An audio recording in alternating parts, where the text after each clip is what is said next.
Al que quiere entra a la nómina, ¿no? Pues, pero el que no, nada más hágase güey. Quiere llegar, quiere estar vivo, hágase güey. Pero realmente vale la pena todo lo que vives, tanto en el ejército como en esta parte particular, pudiéramos llamarle, económicamente es bien remunerado. Cuando está uno dormido es cuando salen los demonios, decimos nosotros, porque pues dormido no controlas. Ok, ¿recibiste en algún momento algún tipo de tortura? El hablar de gente que me llegó a tocar desvivir y cómo fue, es algo que apena, hermano.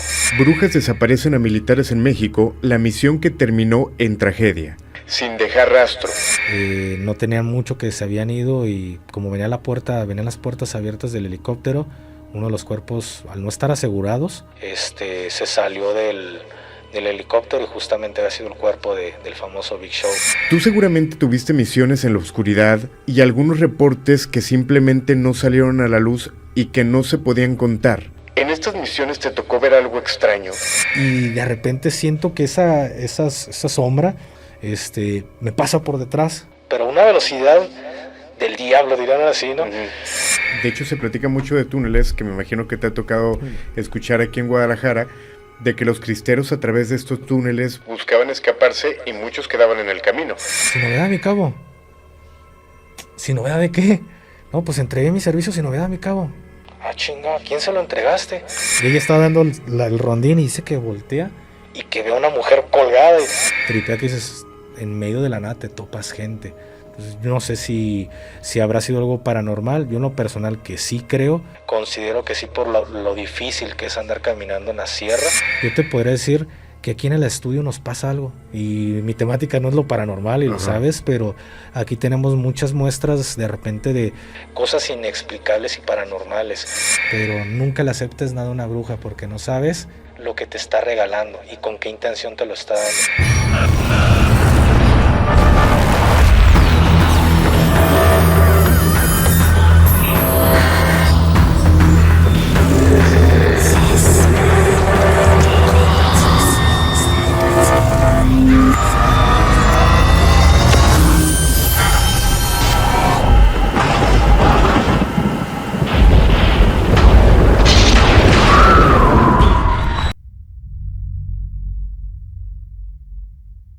Nos dimos a la tarea de buscar a los mejores creadores de contenido y él tenía que estar aquí.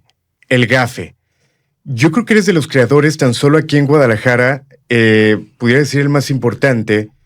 Desde hace años creo que he seguido tu contenido, es fuerte lo que hablas y era importante platicar contigo. Te habíamos buscado desde hace tiempo y hoy que tenemos la oportunidad, es un placer saludarte. Hermano, muchísimas gracias por la oportunidad de estar aquí frente a toda tu audiencia y también es un tipazo. Me da muchísimo gusto el poder haber coincidido contigo. Ya había durado esto como un mesecito, más o menos cociéndose, pero mira, afortunadamente ya estás aquí, ya estamos aquí grabando y de invitado, pero como en casa, ¿verdad?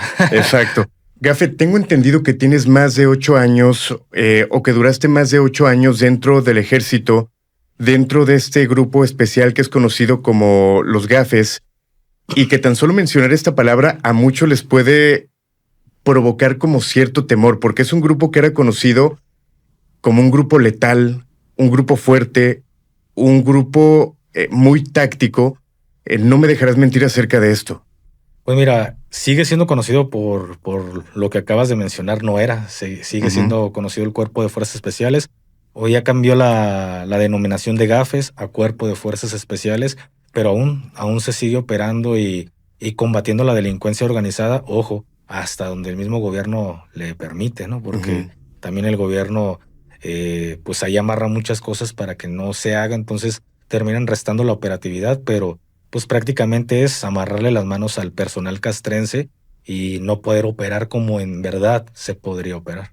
Ok, que ese es un punto que me gustaría tocar en un momento, pero antes platicar un poquito acerca de tus redes, tus proyectos. ¿Cómo te encuentran? Mira, como Gafe 423 oficial en muchas de las plataformas o simplemente poner el Gafe 423, ya tenemos algo de presencia, entonces siempre va a ser como de los primeros que vamos a estar apareciendo y así es como nos podrán encontrar en YouTube, Spotify, Instagram, Facebook. Tenemos presencia ya en todas las redes sociales, hermano. Que de hecho tú fuiste de los que abriste como camino a muchos creadores en este sentido, ¿no? Que pertenecieron al ejército, que pertenecieron a diferentes grupos. Yo recuerdo hace 4 o 5 años, yo no veía a nadie más que al Gafe que hiciera esto. Quizá posiblemente hubiera uno que otro, pero a partir de que sales tú, empiezan a salir más. Mira, no puedo decir que fui el primero, porque honestamente no lo fui como tal el primer creador de contenido en temática militar. Primero fue un marino, un gran amigo, MC Razo. Pueden buscar su canal. Él fue el primer elemento que se animó a hablar, pero él era de la Secretaría de Marina. No había todavía alguien en aquel entonces de Sedena. Salió otro. Después sale otro creador de contenido que se apellidaba Gutiérrez, que también empezó a hacer el contenido, no a la par que MC Razo, pero pues era como, ellos fueron los que pusieron como el pavimento, ¿no? Fueron los primeros que se animaron a hacerlo, a lo mejor 4, 5, 6 meses, no sé, 7 meses después de que Gutiérrez empezó a hacer el contenido, pues yo también salí a hacer el contenido en YouTube, pero sí podría decirte que fui el primer fuerza especial o un elemento que estuvo en una unidad de élite y demasiado hermética, inclusive hasta para el mismo ejército, porque una cosa son las unidades convencionales o regulares, la otra es unidades de operaciones especiales, y lo que pasa ahí se queda ahí, y quieres saber qué pasa aquí, pues ven y ponte voluntario y termina un curso para que sepas lo que vivimos. Entonces era un tema que inclusive hasta dentro del ejército había hermetismo. Ahora imagínate para la población civil, pues era pues, puras suposiciones, ¿no? De lo que podía pasar dentro del cuerpo de fuerzas especiales. Y es cuando salgo a hacer el contenido y contarles lo que era estar dentro del cuerpo de fuerzas especiales.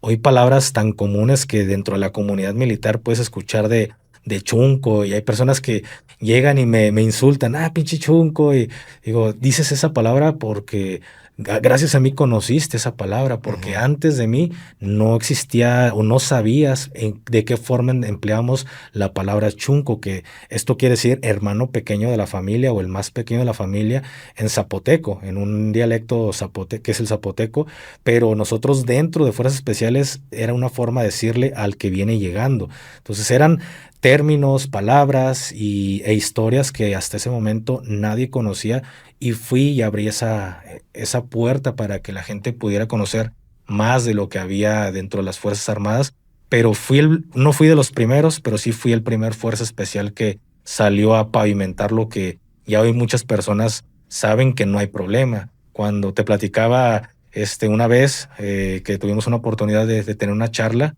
en mensajes, sí en algún momento llegué a tener como ese miedo de haber sido el primer militar que salía a hacer este contenido de fuerzas especiales y lo delicado que era todo esto, porque si en algún momento dije, no hay nadie, y si Sedena me manda allá con San Pedro, pues no había como un antecedente. Dije, vienen y en la noche me levantan y lo hacen pasar como un asalto, pero fui el que tanteé el terreno. Ya después los demás fue como, no pasó nada, a ver, pues hay que intentarlo. Vamos detrás. Y cuando se vino esa cadenita o esta ola de creadores de contenido que empezaban a surgir en diferentes plataformas, en redes sociales, fue cuando pues ya Sedena pues perdió el control de quién estaban haciendo contenido. Entonces, pues sí, al principio sí fue algo delicado, algo de miedo, hermano.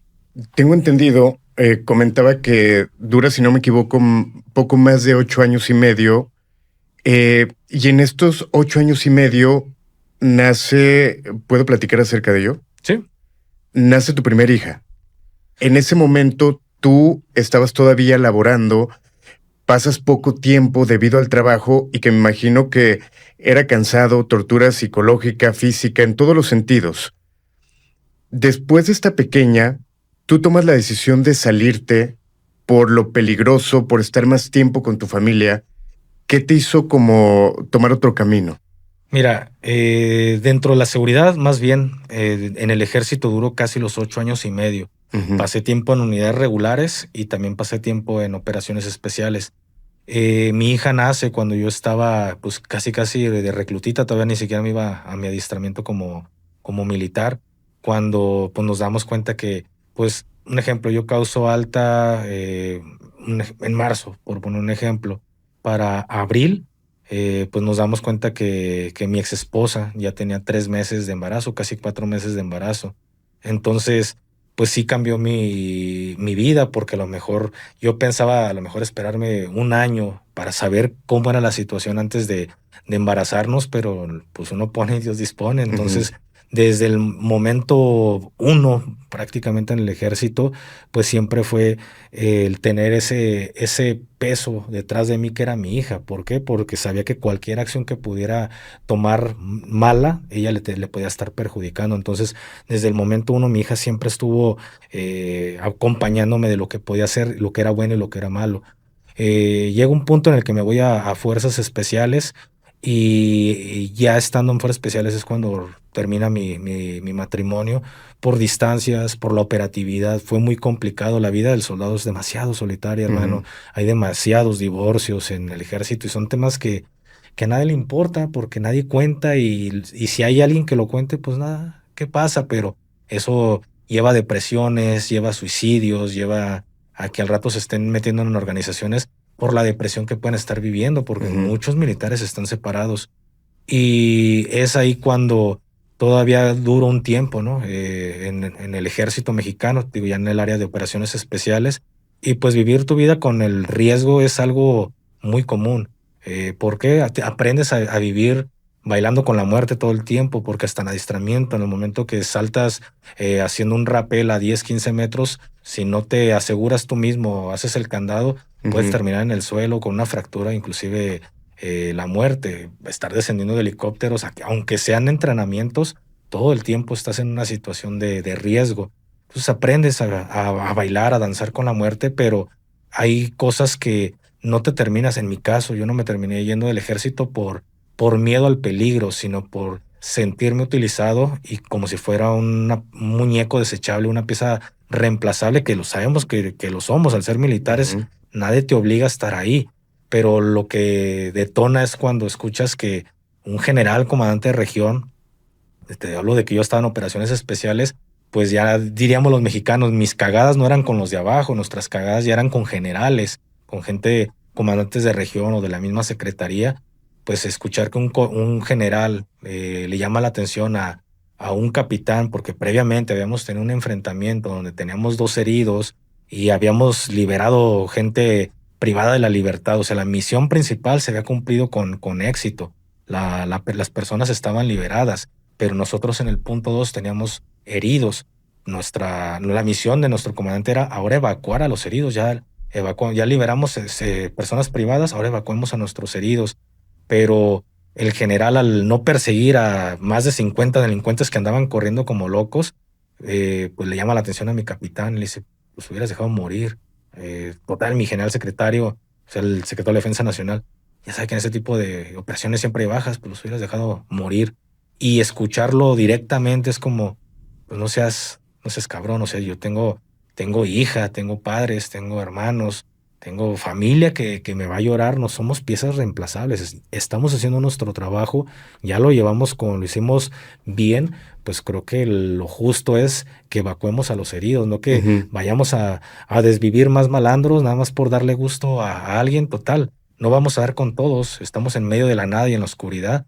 Pues para nosotros lo primordial es nuestros compañeros, que para nosotros son nuestros hermanos, gente con la que convives 24/7, porque el soldado no sale todos los días a su casa, duras 3 meses de operaciones y duermes, comes, cagas con ellos todo el tiempo, entonces te bañas con ellos, o sea, todo el tiempo estás pegado a ellos y dejarlos morir, ni a un animal le haces eso. Pero te tocó verlo, algún compañero que fuera muy cercano a ti fallecer en una misión.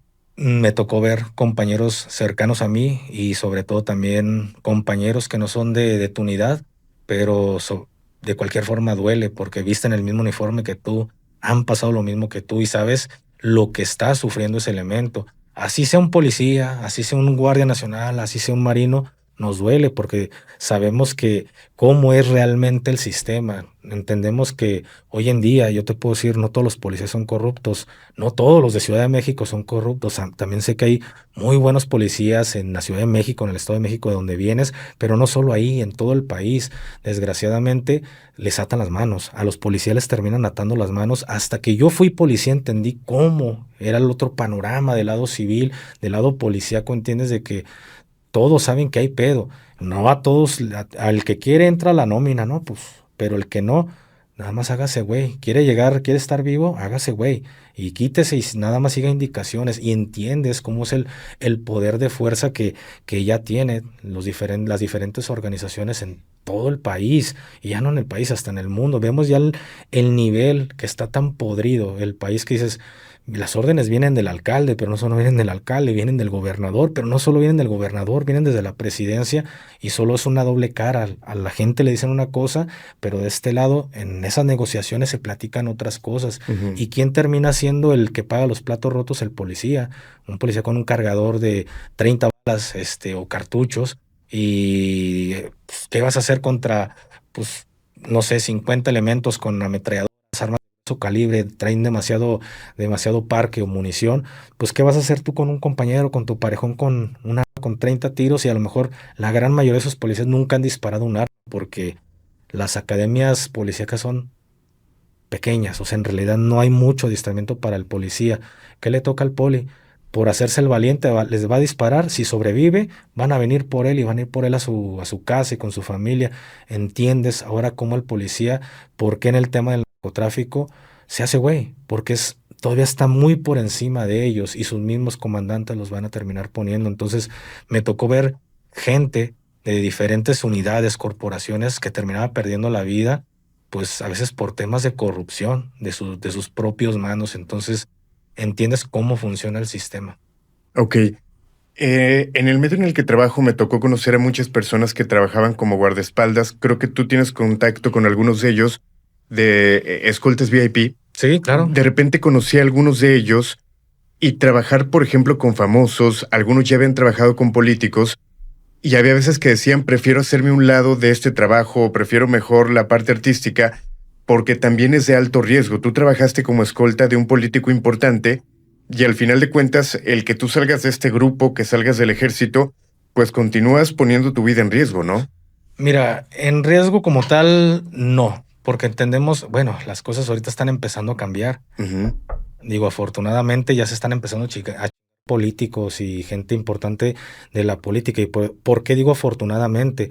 Porque esos son los que hacen esos tratos de corrupción. Ellos son los que están vendiendo un municipio, un estado, pues que los ajustes de cuentas sean con ellos, no que vayan a una fiesta y desvivan a muchas personas, inclusive niños que ni la deben ni la temen, solo por dejar un mensaje. Pues qué bueno que ese mensaje ya se los dejan en casas de alcaldes, en casas de gobernadores, que al final de cuentas ellos son los que no están cumpliendo los pactos. Los Ujú. que estamos hasta abajo, pues ¿qué tenemos que ver? O sea, ni recibimos ni un centavo, ni una céntima de tantos millones que reciben los políticos. Pues ¿qué tenemos que ver nosotros? Digo, afortunadamente las cosas están empezando a cambiar ya del lado de lo político. Así digo, a ver si los políticos ya dejan de sentirse intocables, porque Ujú. ya el crimen organizado ya llegó hasta la cúpula del poder, en el corazón del país. Ya les hicieron algo a personas de un nivel muy alto. Ahora vemos a lo de la alcaldesa. Digo, ya los políticos creo que se la van a pensar en empezar a pensar en tratar de llegar a arreglos con el crimen organizado. Pero en el momento en el que yo salí y trabajaba para un político, pues estábamos hablando que eran justo aquellos momentos, ¿no? Que el político se sentía intocable. Y sí, yo como escolta, pues no, honestamente no me arriesgaba. Hay que ser muy honesto. Creo que el escolta que se termina hoy en día arriesgando más es el que se va a trabajar con un empresario, porque tú no sabes ese empresario de dónde hizo su fortuna o quién es ese empresario, porque a ti nada más te dicen oferta de trabajo y es un empresario de X empresa, pero tú no sabes si realmente ese es el dueño de la empresa y quizás su fortuna puede venir de un lugar Ujú. ilícito. Entonces, por eso creo que el escoltar a empresarios, y me ha tocado saber de escoltas que mueren por culpa de un empresario que resulta que era agente de alguna organización. Entonces, son cosas muy delicadas que ellos se terminan embarrando y muchas de las veces ni se terminan dando cuenta de qué es lo que a quién están escoltando. Por eso digo, el empresario es el más complicado. El político, sabes que es político y hay que andarlos cargando para todos lados porque son borrachos. Eso es Ujú. el trabajo prácticamente del escolta. Y del famoso, pues no te estás exponiendo por el lado del famoso. Entonces, creo que no es tan complicado. en el tema de la inseguridad hacia el narcotráfico. Pero en Ciudad de México, pues vemos que tenemos este problema de los secuestros express y demás. Entonces ahí creo que la necesidad cambia completamente. Entonces el giro es hacia evitar un secuestro, sabes que van a ir por tu principal porque lo quieren matar, porque es un malandro, no sabe. Entonces, dependiendo del lugar donde estés, puede ser lo complicado, pero para mí lo más riesgoso es en escoltar empresarios. Ok, obviamente tienes que tener una vocación, pero ¿realmente vale la pena todo lo que vives, tanto en el ejército como en esta parte particular, pudiéramos llamarle, económicamente es bien remunerado? Para nada, hermano. ¿No?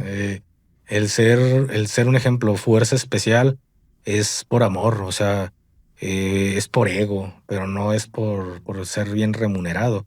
O sea, te pongo un ejemplo. Un cabo en aquel entonces, estamos hablando 2000, la última vez que supe que yo recibí una nómina, ganábamos 14,000 pesos un cabo, que es el grado. Entonces yo ganaba lo mismo que un cabo convencional de unidades regulares que no son de operaciones especiales, ganamos exactamente lo mismo. Ganas por el grado, no por la función que tú hagas. Él puede ser un cabo escribiente que nada más hace documentos y yo puedo estar capturando a capos pesados y ganamos exactamente lo mismo Wow. por ser cabos. El único extra que nos daban por pertenecer a un cuerpo especial era de 3,800 pesos ya libres de impuestos, que se anexaban más a tu salario. Entonces, 3,800 pesos por terminar un curso de 6 meses donde de 500 nos graduamos menos de 150, donde después de ese curso vas a tomar más cursos y más friega, más ladilla, más chinga tu cuerpo, que sabes que mucha de esa chinga va a terminar en lesiones a futuro, que sabes que te vas a arriesgar porque cuando son detenciones de personajes o traficantes muy importantes, pues no los hacen las unidades regulares, las hacen las unidades de operaciones especiales. Sabes que tú vas a lo directo, vas por alguien. Las unidades convencionales pues andan ahí patrullando, a ver, cagando el palo, decimos nosotros, a ver quién les tira o a quién se topan. En fuerzas especiales ya es directo por quien vas. Entonces, pues por 3,600 o 3,800, pues no vale la pena. Es más que nada porque te gusta estar donde estás. Depende de cada persona. O sea, cada persona dice, yo estoy aquí por esto, por mi mamá, por mi esposa. Cada quien se pone algo, pero no deja de existir ese ego de porque quiero ser el mejor, porque quiero que me reconozcan con esta boina verde que soy de la elite de la nación. Sí existe un tema de ego, pero no deja de estar por lo que tú en verdad quieres pertenecer a ese cuerpo de élite, tu familia o el motivo que tú tengas, pero por dinero, para nada, hermano. O sea, es muy mal pagado ser militar aquí en México. Ok, sé que muchos niños te siguen. Y esto lo platico desde el punto que recientemente hubo un efecto, y creo que es el mismo efecto que pasó contigo con la película Contraataque, que antes veíamos a lo mejor filmes que hablaban de la maña y era el ejemplo que muchos veían. Pero de repente contigo mucha gente veía lo que platicabas y que eras de fuerzas especiales, lo que hacías. Y esta película pasa que ven otro punto de vista con un ejército que rescata personas, que entra a batalla, y dicen que mucha gente, muchos niños dijeron, ok, yo quiero ser del ejército, cuando antes decían, yo quiero ser de la maña, porque era el ejemplo que tenían. Y esto es un efecto que ha pasado en tu caso y, por ejemplo, con esta película, ¿no? Pues mira, en mi caso es decirte la verdad, a lo que te vas a topar y a lo que te vas a enfrentar. El ver una película como Contraataque, ojo, no tengo nada en contra de la película. O sea, yo entiendo la intención con la que lo hacen ellos. No la he visto, tampoco puedo criticar si es buena o mala. He escuchado detalles que a todo mundo se le pasan ciertos errores, pero ese efecto que ocasiona sería algo similar a te pongo un ejemplo, la película esta la de Estados Unidos, que son pilotos, no recuerdo cómo se llama, Top Gun. Cuando sale esta película en Estados Unidos que causó un efecto masivo de reclutamiento en los Estados Unidos. El gobierno gringo aprende a utilizar el cine como propaganda bélica, pero también como una fuente de reclutamiento para los jóvenes, haciéndoles creer que pues, van a ser altas máquinas de matar. Y lo mismo pasó aquí en México. ¿Sabes el efecto que causó la canción de La Incondicional? Bueno, el video como tal causó un efecto, como no tienes una idea, a base de un engaño masivo en un video que, ojo, Luis Miguel ni lo entiende, ya le vale madre, hágame un video bonito y chingue su madre, pero muchas personas veían que al rato el vato andaba pilotando un avión y luego estaba arriba de un caballo y luego con artillería, y pues mucha gente entró al heroico colegio militar pensando que iban a pilotear un avión de combate y no, mi rey, ese es en el y que colegio luego del iban a aire. estar en Acapulco, Sí, ¿no? Pero no era así. Y pues no, mi rey, o sea, ¿quieres ser piloto? Te hubieras ido ya a Guadalajara, pero muchos causaron alta en el heroico colegio militar pensando que se impartía todo lo que ven en el video de La Incondicional y no, fue un relleno de vamos a Guadalajara a grabar, vamos a Ciudad de México, pero nada tiene una unión. Entonces, así como ese efecto, también lo causé yo, ¿no? Hacia la juventud, hacia los que querían ser militares. Y yo siempre soy honesto. Esta es mi historia, es lo que a mí me tocó vivir. Y cada quien vive su propia historia. Te aseguro que muchas de las historias van a ser, tenemos algo en común, estuvimos en el mismo chiquero y va a coincidir mucho de lo que tú vivas. Pero quizá a ti no te toque escuchar que un general le dice a tu capitán, déjalos morir. Y a lo mejor para mí eso fue de pues si no soy un animal, ya mejor me voy a la chingada de abajo, o sea, me estoy arriesgando por algo que está más arriba todavía que yo y todavía llegan y me dicen, pues déjalos morir, o sea, no mames, no es posible, pero quizá a ti no te toca escuchar eso y te avientas 20 años, 25 años y tu estadía en el ejército fue bonita, ¿no?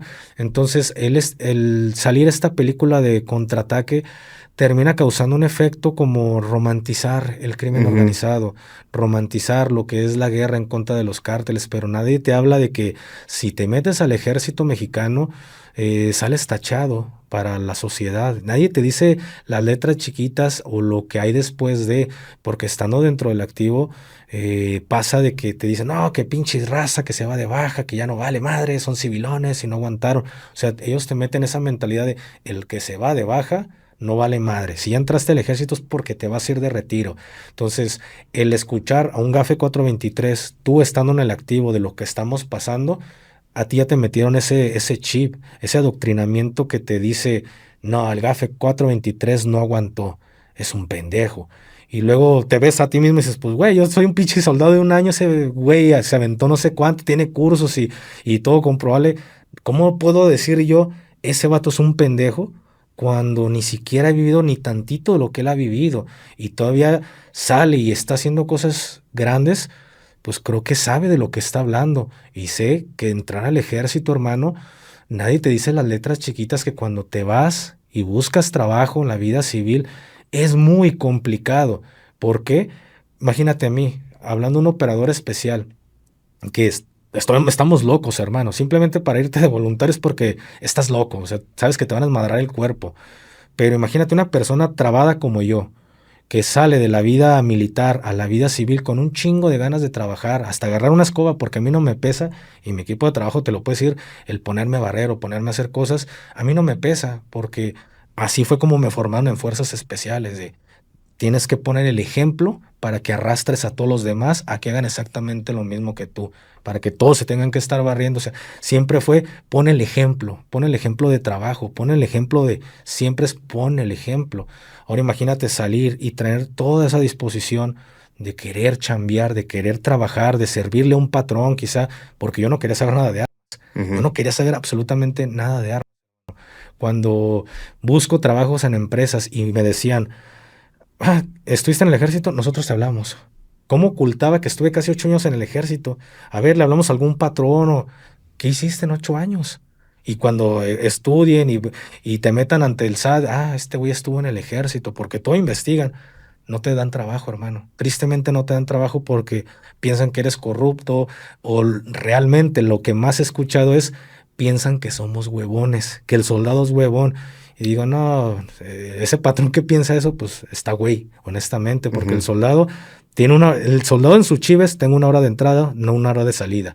Haz lo que tengas que hacer. Si te ponen la barrera, barre, güey, es trabajo. Entonces el soldado es la mejor mano de obra, honestamente, porque el soldado está acostumbrado a chingar todo el tiempo y no te van a andar pidiendo de que hay bonos de puntualidad, hay bonos de trabajo y de producción. El soldado dile, tienes que hacer 500 y ese güey te va a hacer 500. Entonces no te va a andar de, yo ya hago 300.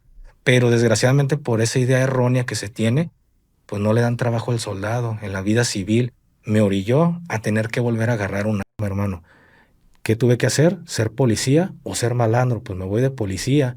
Bueno, ya entendí cómo funciona la seguridad pública. Chingado, pues mejor me dedico a hacer videos. Pero no todos tienen la misma suerte que yo. No todos pueden lograr entrar a una corporación de policías. Muchos terminan en el crimen organizado porque no te dan trabajo. Ahora imagínate un operador especial que quiere impartir su conocimiento, como quizás se haga en Estados Unidos, de tiro práctico, tiro deportivo. No puedes porque Sedena no te deja dar cursos, entonces te cierras demasiado las puertas y solo te queda al salir del ejército dos opciones de trabajo, que es que al menos puedas, que no sea, no, digamos, no ando de carnicero o ando de albañil, o te vas a la policía o te vas a la maña. Entonces, en realidad el proceso es, al final terminas engrosando las filas de los cárteles. Esta propaganda de hacer este tipo de películas, que los jóvenes vayan y se enlisten pensando que todo es como romantizan las películas. Ah, bueno, en algún momento ya no va a querer estar ahí y en algún momento se va a ir de baja y cuando se vaya de baja no hay apoyo para veteranos como lo hay en México, en Estados Unidos. ¿Qué pasa? El soldado se queda abanicando o maña o policía. Solo tienes esas dos opciones y te terminas metiendo de policía y al rato un malandro de 16 años solo porque viene con 50 güeyes te quiere tablear. Pues mejor me hago malandro. Entonces, tristemente, la situación es muy complicada para los militares hoy en día, hermano. Ok, ¿qué tipo de misiones tenías tú? Mira, ¿O a este grupo qué tipo de misiones se le asigna? las misiones pueden variar. Pueden desde estar haciendo patrullajes, como lo que está pasando en Sinaloa, de que hay unidades convencionales que están realizando patrullajes y el crimen organizado está teniendo contacto directo con ellos y hay enfrentamientos, hay gente de ambos bandos que terminan muertos. Bueno, al mandar a operaciones especiales a hacer labores de patrullaje es una forma de disuadir. Mira, llegaron los que sí te van a dar en tu madre. Piénsatela dos veces para intentar hacerlo. Entonces, una puede ser en casos como estados que ya está muy caliente, que ya la policía ya se le salió de las manos, unidades convencionales que ya se les salió de las manos, pues mandas operaciones especiales para que hagan un efecto de disuasión. ¿Me tiras? Yo sí te parto a tu madre. O sea, es lo que busca Sedena. Pero no solo eso, cuando tenemos objetivos clave, somos los que vamos y hacemos ese tipo de aseguramientos. Me refiero a reventar un domicilio, hacer una redada, liberar un secuestrado, ir por un objetivo, sea algún malandro, algún capo, como lo que tenga que ir los elementos de fuerzas especiales, es normalmente el uso que se le puede dar a operaciones especiales ya llevado al terreno mexicano, porque sobre la papeleta, pues puedes hablar muchas cosas, selva, desierto, pero guerra de guerrillas, pero en realidad en lo que se está empleando actualmente por las necesidades que tiene el país es en esto, efectos de disuasión y liberar secuestrados o abatir objetivos clave. Tal cual, aquí aplica lo que de repente decimos, este es el verdadero terror, miedo a los vivos, ¿no? Claro, mira, te pongo un ejemplo. ¿Cuántas veces hemos visto manifestaciones bueno, de personas, familiares, vecinos que empiezan a golpear a militares porque se quieren llevar detenido algún malandrillo que termina siendo el familiar de toda la cuadra y vemos que al rato terminan golpeando soldados, terminan haciendo un desmadre y los militares también terminan, quizás se les calienta y empiezan a tirar madrazos al suelo y se hace todo un caos. Hace muy poco esta semana que pasó salió un video de unas personas que justamente los de operaciones especiales, estamos hablando de unidades de operaciones especiales, fueron por una persona. Y en el momento en el que los vecinos se dan cuenta que los militares están llevando a esta persona, empiezan a aventarles piedras y empiezan a hacer su desmadre, pensando que la gente sin saber, son soldados. Sí, güey, pero son soldados de operaciones especiales. No se complicaron, agarraron una granada, ni granada, porque la gente piensa que era granada de gas lacrimógeno, pero no era una granada. Son cosas hechizas que hace el militar, pero sí era gas lacrimógeno, eso es un hecho, pero no era una granada. ¿Y por qué les digo que no era una granada? Para la gente que diga, ay, sí lo era, cuando el civil se levanta a juntarlo, lo avienta sin ningún problema. Si hubiera sido una granada pura madre, en cuanto agarra se le quedan casi pegados los dedos y hubieran visto el sacón de que se vio de una quemadota. Entonces son pequeños cuetitos que hacemos con cartón, pero al final es gas lacrimógeno con lo que lo rellenamos. Esto es, para una granada la terminas haciendo como 10 de estos cuetitos y ve la cantidad de humo que les lanza. no hubo necesidad ni de andar disparando, ni de andar golpeando civiles, simplemente los recorrieron. Y los militares de fuerzas especiales sin máscara, sin nada, están haciendo su trabajo y gaseándose porque estamos acostumbrados al gas lacrimógeno. Terminaron de hacer su trabajo, se retiraron sin hacer una sola detonación. A ese nivel se llega que hasta con la población civil, aléjalos con gas lacrimógeno. Entonces, hubiera sido quizá una unidad de operaciones convencional, ahí se hubieran agarrado golpes con la gente, disparos, que los andan desarmando. Entonces, ese es el efecto que a veces puede generar un elemento de operaciones especiales hasta con la misma población civil. Ok, ¿recibiste en algún momento algún tipo de tortura? Estando en curso, nada más, y previamente, no deja de ser tortura por mucho que sea ladilla y que te estén haciendo muchas cosas, aunque sea por adiestramiento, no deja de ser tortura. Entonces, sí recibí en demasiadas ocasiones tortura. ¿Se puede saber de qué tipo?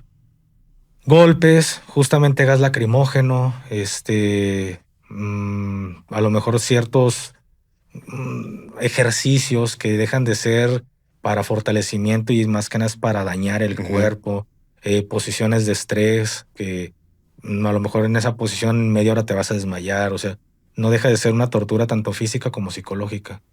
Ok. Pero no vamos a decir qué, porque luego Sí. al rato lo andan haciendo con la gente, ¿no? Y aquí nos lleva a pensar en las secuelas. Muchas personas tendrían que llevar alguna terapia y de repente lo hemos visto hoy en día con el acceso que tienes a información en TikTok, diferentes redes. Ves este tema sobre la mirada de las 1000 yardas, este tipo de situaciones que a lo mejor son a personas que tienen batallas un poco más complicadas, por así llamarlo. Pero en tu caso, ¿hay secuelas psicológicas? Sí, claro. Cuando está uno dormido es cuando salen los demonios, decimos nosotros, porque pues dormido no controlas. Desgraciadamente, voy a utilizar tu canal como espacio publicitario. Sí, dale. No, pero sí lo traigo en mente, porque justamente no hay un apoyo para el militar después de que se va de baja. Eres un apestado. Así te hayas ido sin ningún problema y simplemente porque ya no quieres estar en el ejército, porque perdiste algún familiar y el motivo que tú tengas, no dejaste de servir a tu nación y no podemos quitar el dedo del renglón que fueron pues, más de 20 años de combate y desde las personas que estuvieron con Calderón hasta con Peña Nieto, Obrador, no se diga, pues sí recibes cierto daño psicológico que cuando estás en el activo no te das cuenta que ya está porque lo normalizas muchas cosas de jajaja, qué pendejo, está gritando dormido, pero no es normal, en realidad no es normal. Y lo malo es cuando sales y te relajas tanto, te enfrías tanto de que decimos en el ejército, si el soldado no está haciendo algo, está pensando puras mamadas, hay que tenerlo ocupado. Pues, ¿qué pasa cuando te vas a la vida civil? Pues llega ese bajón, eso de volver a la realidad y es cuando a la gran mayoría nos empieza a salir todo ese pedo, todos esos demonios que traemos en la cabeza de recordar cosas, ver cosas, escuchar sonidos que a lo mejor te van a llevar a ese momento exacto donde estabas viviendo demasiado estrés y termina generándote secuelas al final de cuentas y no hay un apoyo para esas personas. No es como en Estados Unidos de que hay de veteranos de guerra, no, aquí no hay apoyo. Entonces, hoy en día tenemos un alcance grande en redes sociales, no solo nacional, sino internacionalmente, donde la gente pueda ayudar, o sea, sin fines de lucro, puede ayudar a elementos que se quieran sumar, a apoyar a personal castrense que está pasando por una situación difícil y que no tienen los medios para hacerlo. Entonces, ya se han contactado muchísimos psicólogos, muchísimas personas de, oye, yo puedo apoyar y puedo atender a gente. O sea, esa es la idea. Si el gobierno no lo está haciendo, pues buscar la forma en la que pues puedan apoyar a esos jóvenes o personas que ya estuvieron en algún momento en las Fuerzas Armadas y de cierta forma dieron un servicio para ti, intentar bajar los índices de violencia, pues intentar justo crear algo que los pueda ayudar a todos ellos. Entonces, es muy difícil el tema del trastorno por estrés postraumático. Pienso en esto porque lo viví y lo estoy viviendo y lucho todos los días con el poder terminar. No, nunca vas a terminar conmigo con mi esposa, pero al menos sabes vivir con este tipo de problemas. Te pongo un ejemplo. Yo hubo un enfrentamiento que a mi audiencia le da risa, ¿no? Yo no podía escuchar las chicharras. Por mucho tiempo no puedo escuchar estas chicharritas que salen en tiempos de lluvia, porque eso me llevaba a un punto en el que sentí que allí iba a quedar, en ese lugar iba a terminar mi historia, y afortunadamente aquí estamos, pero me generó trastorno por estrés postraumático. A veces escuchaba el sí, era como escuchar el ruido del rotor del boludo arriba, los disparos, todo lo que viviera, llevarme ahí me generaba demasiado estrés. Ujú. Por mucho tiempo escuchaba un boludo, un helicóptero, y me llevaba a ese lugar. Aprendí a vivir porque pues todo el tiempo tenemos contacto con helicópteros. Aprendí a vivir con el sonido del rotor del helicóptero. Y pues quieras que no, sí, pensaba en aquel día, cada que escuchaba un helicóptero, y hoy en día era todavía más fuerte, que de repente escuchaba un boludo arriba ahí por mi casa, su casa, y era inevitable que recordaba. Hoy en día quizá eso negativo lo cambié con amor, porque a mi hijo, ¿cómo le mama el tema del ejército y de la policía? El güey me dice, sí, señor. Y yo no sabía que era soldado hasta hace como una semana, mi hijo. Mira, este soy yo, pero él ya traía el trip de que vio la de Toy Story. Y ya ves que salen soldaditos. Sí, sí, sí. Y le gustaron y dice, para todos, sí, señor, y sí, señor. Y como si fuera soldado. Y cuando le dije, yo fui soldado, güey. Y le enseñé una foto, se sorprendió. ¡Ah, mi papá fue soldado! Él no sabía que yo era soldado. ¿Por qué? Porque no creas que en mi casa veo películas de guerra y tengo todo, ¿no? Mi vida, saqué la vida castrense de mi vocabulario inclusive. Entonces, a mi hijo es un tema que le mama, le gusta, lo trae en la sangre, y ve los helicópteros, y cada que yo veo un boludo es, lo agarro, y si estamos adentro salgo a la cochera y mira el helicóptero. Entonces, Lo ahora cambiaste. cuando escucho un boludo es, sal por tu hijo, llévate a tu hijo porque quiere ver el helicóptero. Entonces cambié quizá una cosa negativa, lo canalicé a algo bueno. Entonces, pues de esta forma yo sé que hay psicólogos, yo sé que tanto se enferma, así como se enferma el cuerpo, también se enferma la mente, lo entiendo, pero pues he sabido canalizar de diferentes formas mis problemas, porque justamente ayer hablaba con mi esposa, ¿por qué no he ido con un psicólogo? Porque me da pena, hermano. El Ujú. hablar de gente que me llegó a tocar desvivir y cómo fue, es algo que apena, hermano. Yo, por ejemplo, mi esposa se sabe mi historia desde que era niño hasta, ya vamos en el tema de la policía. Y ayer justo le decía, ¿cuándo te he platicado de cómo pasó una muerte de algo? No, pues nunca. O sea, para mí sí es algo muy, muy fuerte hablar de gente que me tocó desvivir o ver cómo se desvivía. Sí es algo demasiado fuerte que me apena contarlo, incluyendo a psicólogos. Entonces, quizá mi forma fue hacer un podcast y tomar esto de una Fue forma una de terapia. catártica, exactamente. Fue Ajá. algo muy catártico hacer videos, hermano. Porque imagino que esto que platicas es recordar el momento, ver las miradas, todo esto obviamente es fuerte. Y en algún momento yo veía que tú lo platicabas, mencionaste una persona, Razo. Encerrazo. Ajá, que si no me equivoco, creo que lo llegaste a mencionar como una persona cercana a ti, que él fue parte de una terapia, pudiéramos llamarlo, pero que eras consciente de que en algún momento tendrías que tomar.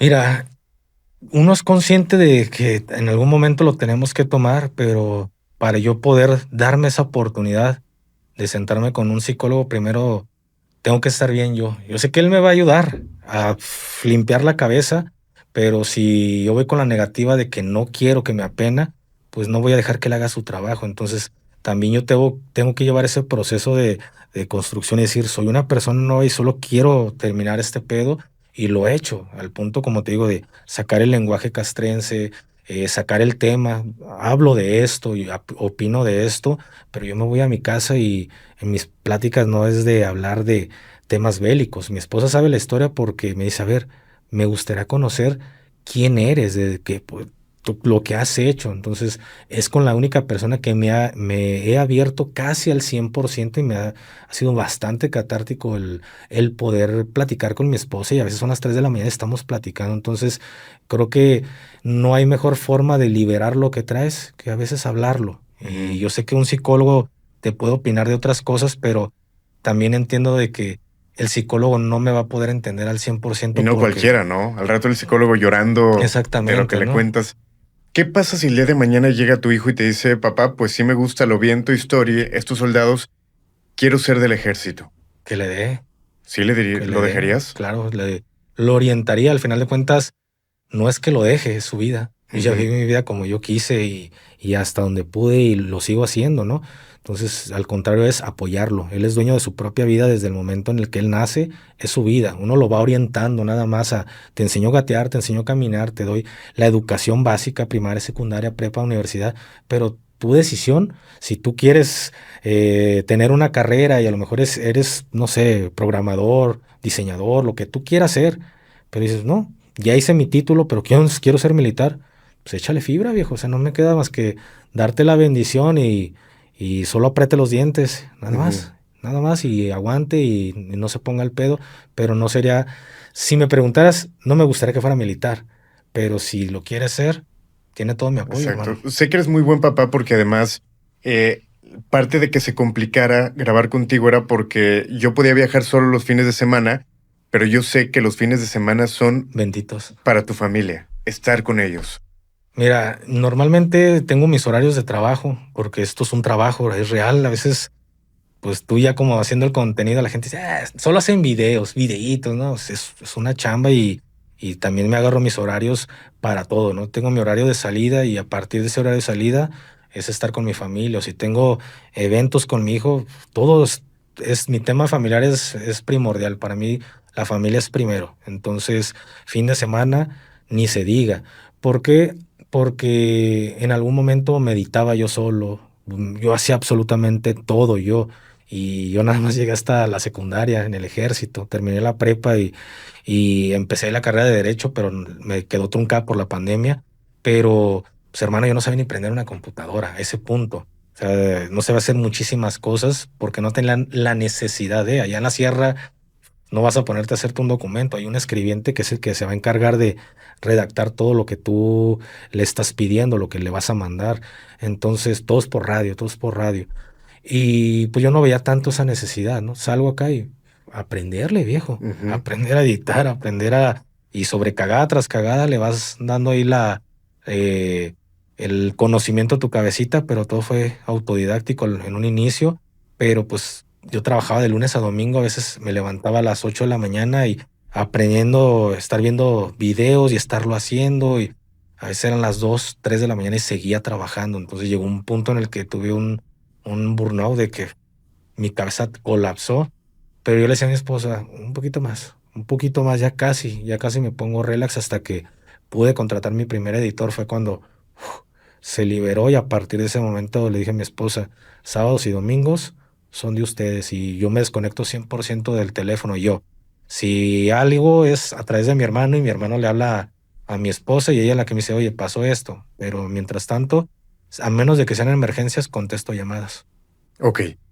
Quiero leerte una nota que me llamó la atención y que me pareció importante platicártelo debido a la fuente. Es el Heraldo de México.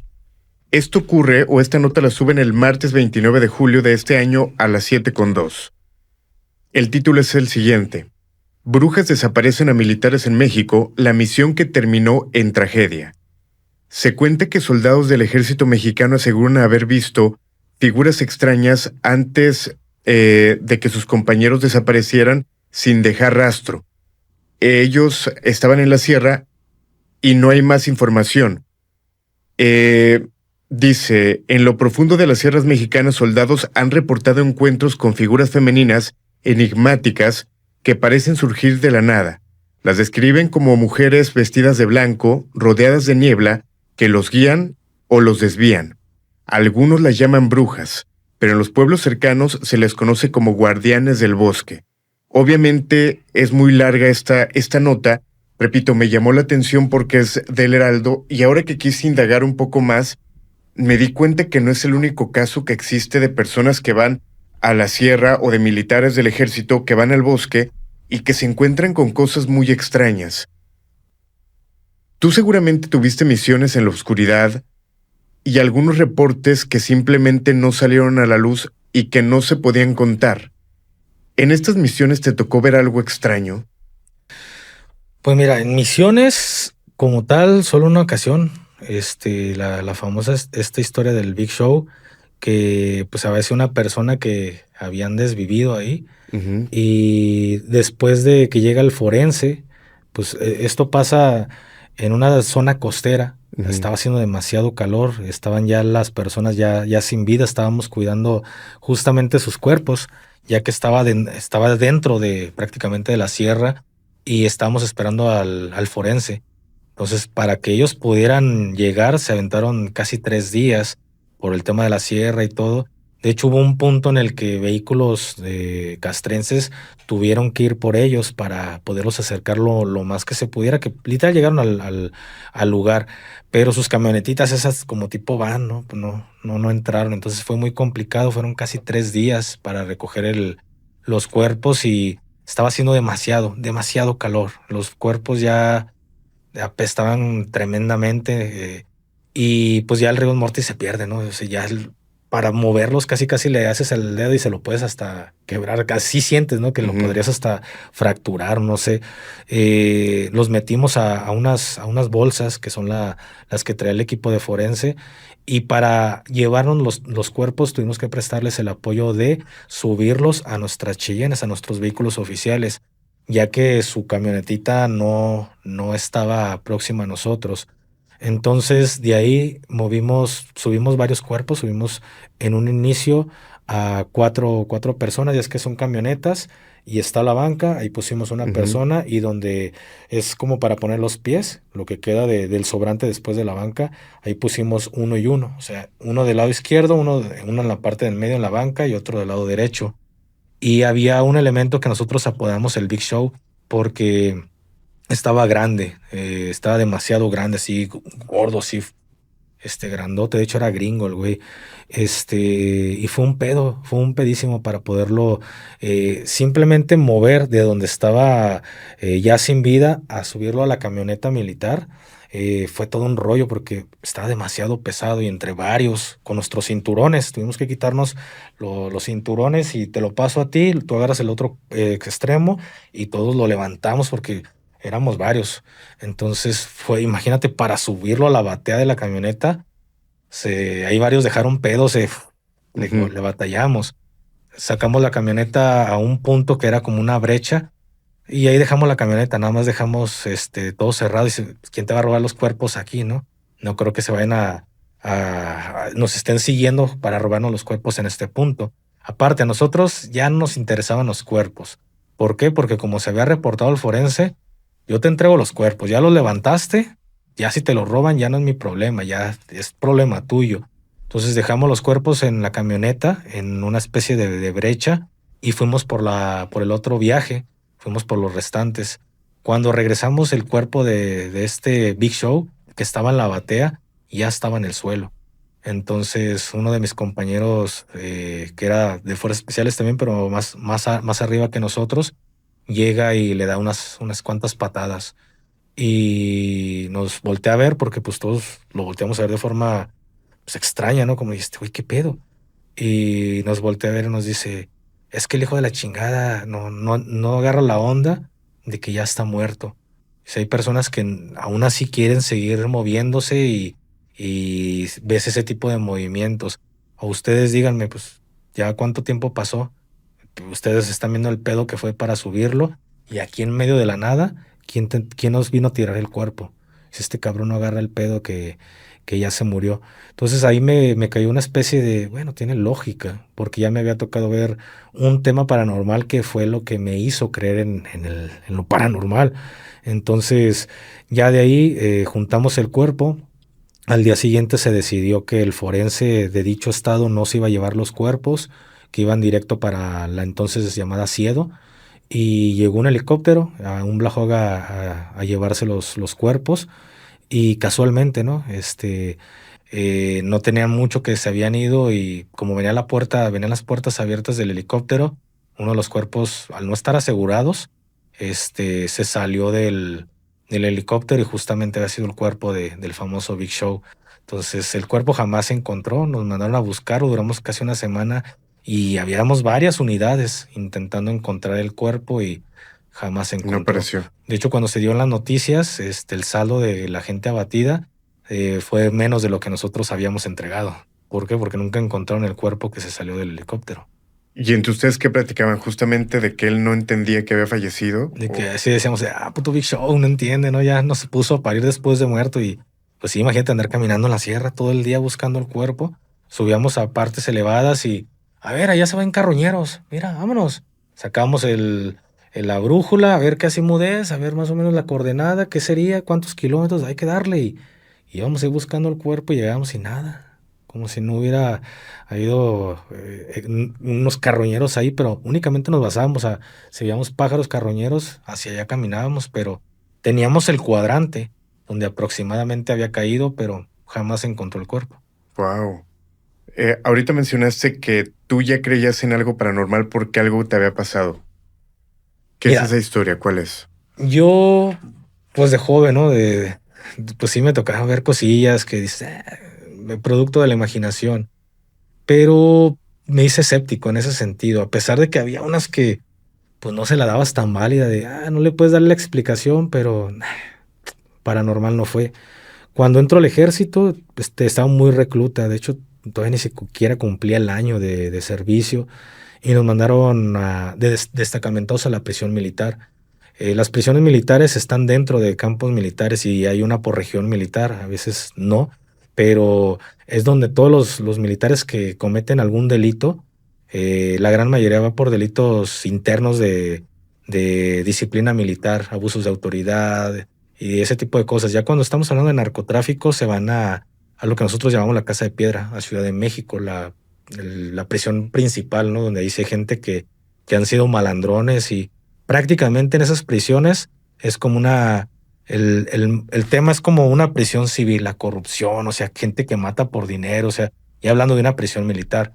Pero en esta prisión donde yo estuve fue acá en Zapopan, pues son por delitos de desobediencia, o sea, cosas no tan graves, pero acá sí en el ejército, si no le obedeces a tu superior, te van y te refunden 7 años a una cárcel militar.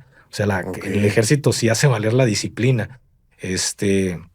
Y como las prisiones militares no tienen custodios, como puedes ver en policía, en prisiones civiles, donde el Estado es el que controla el tema de la seguridad, acá es el mismo ejército.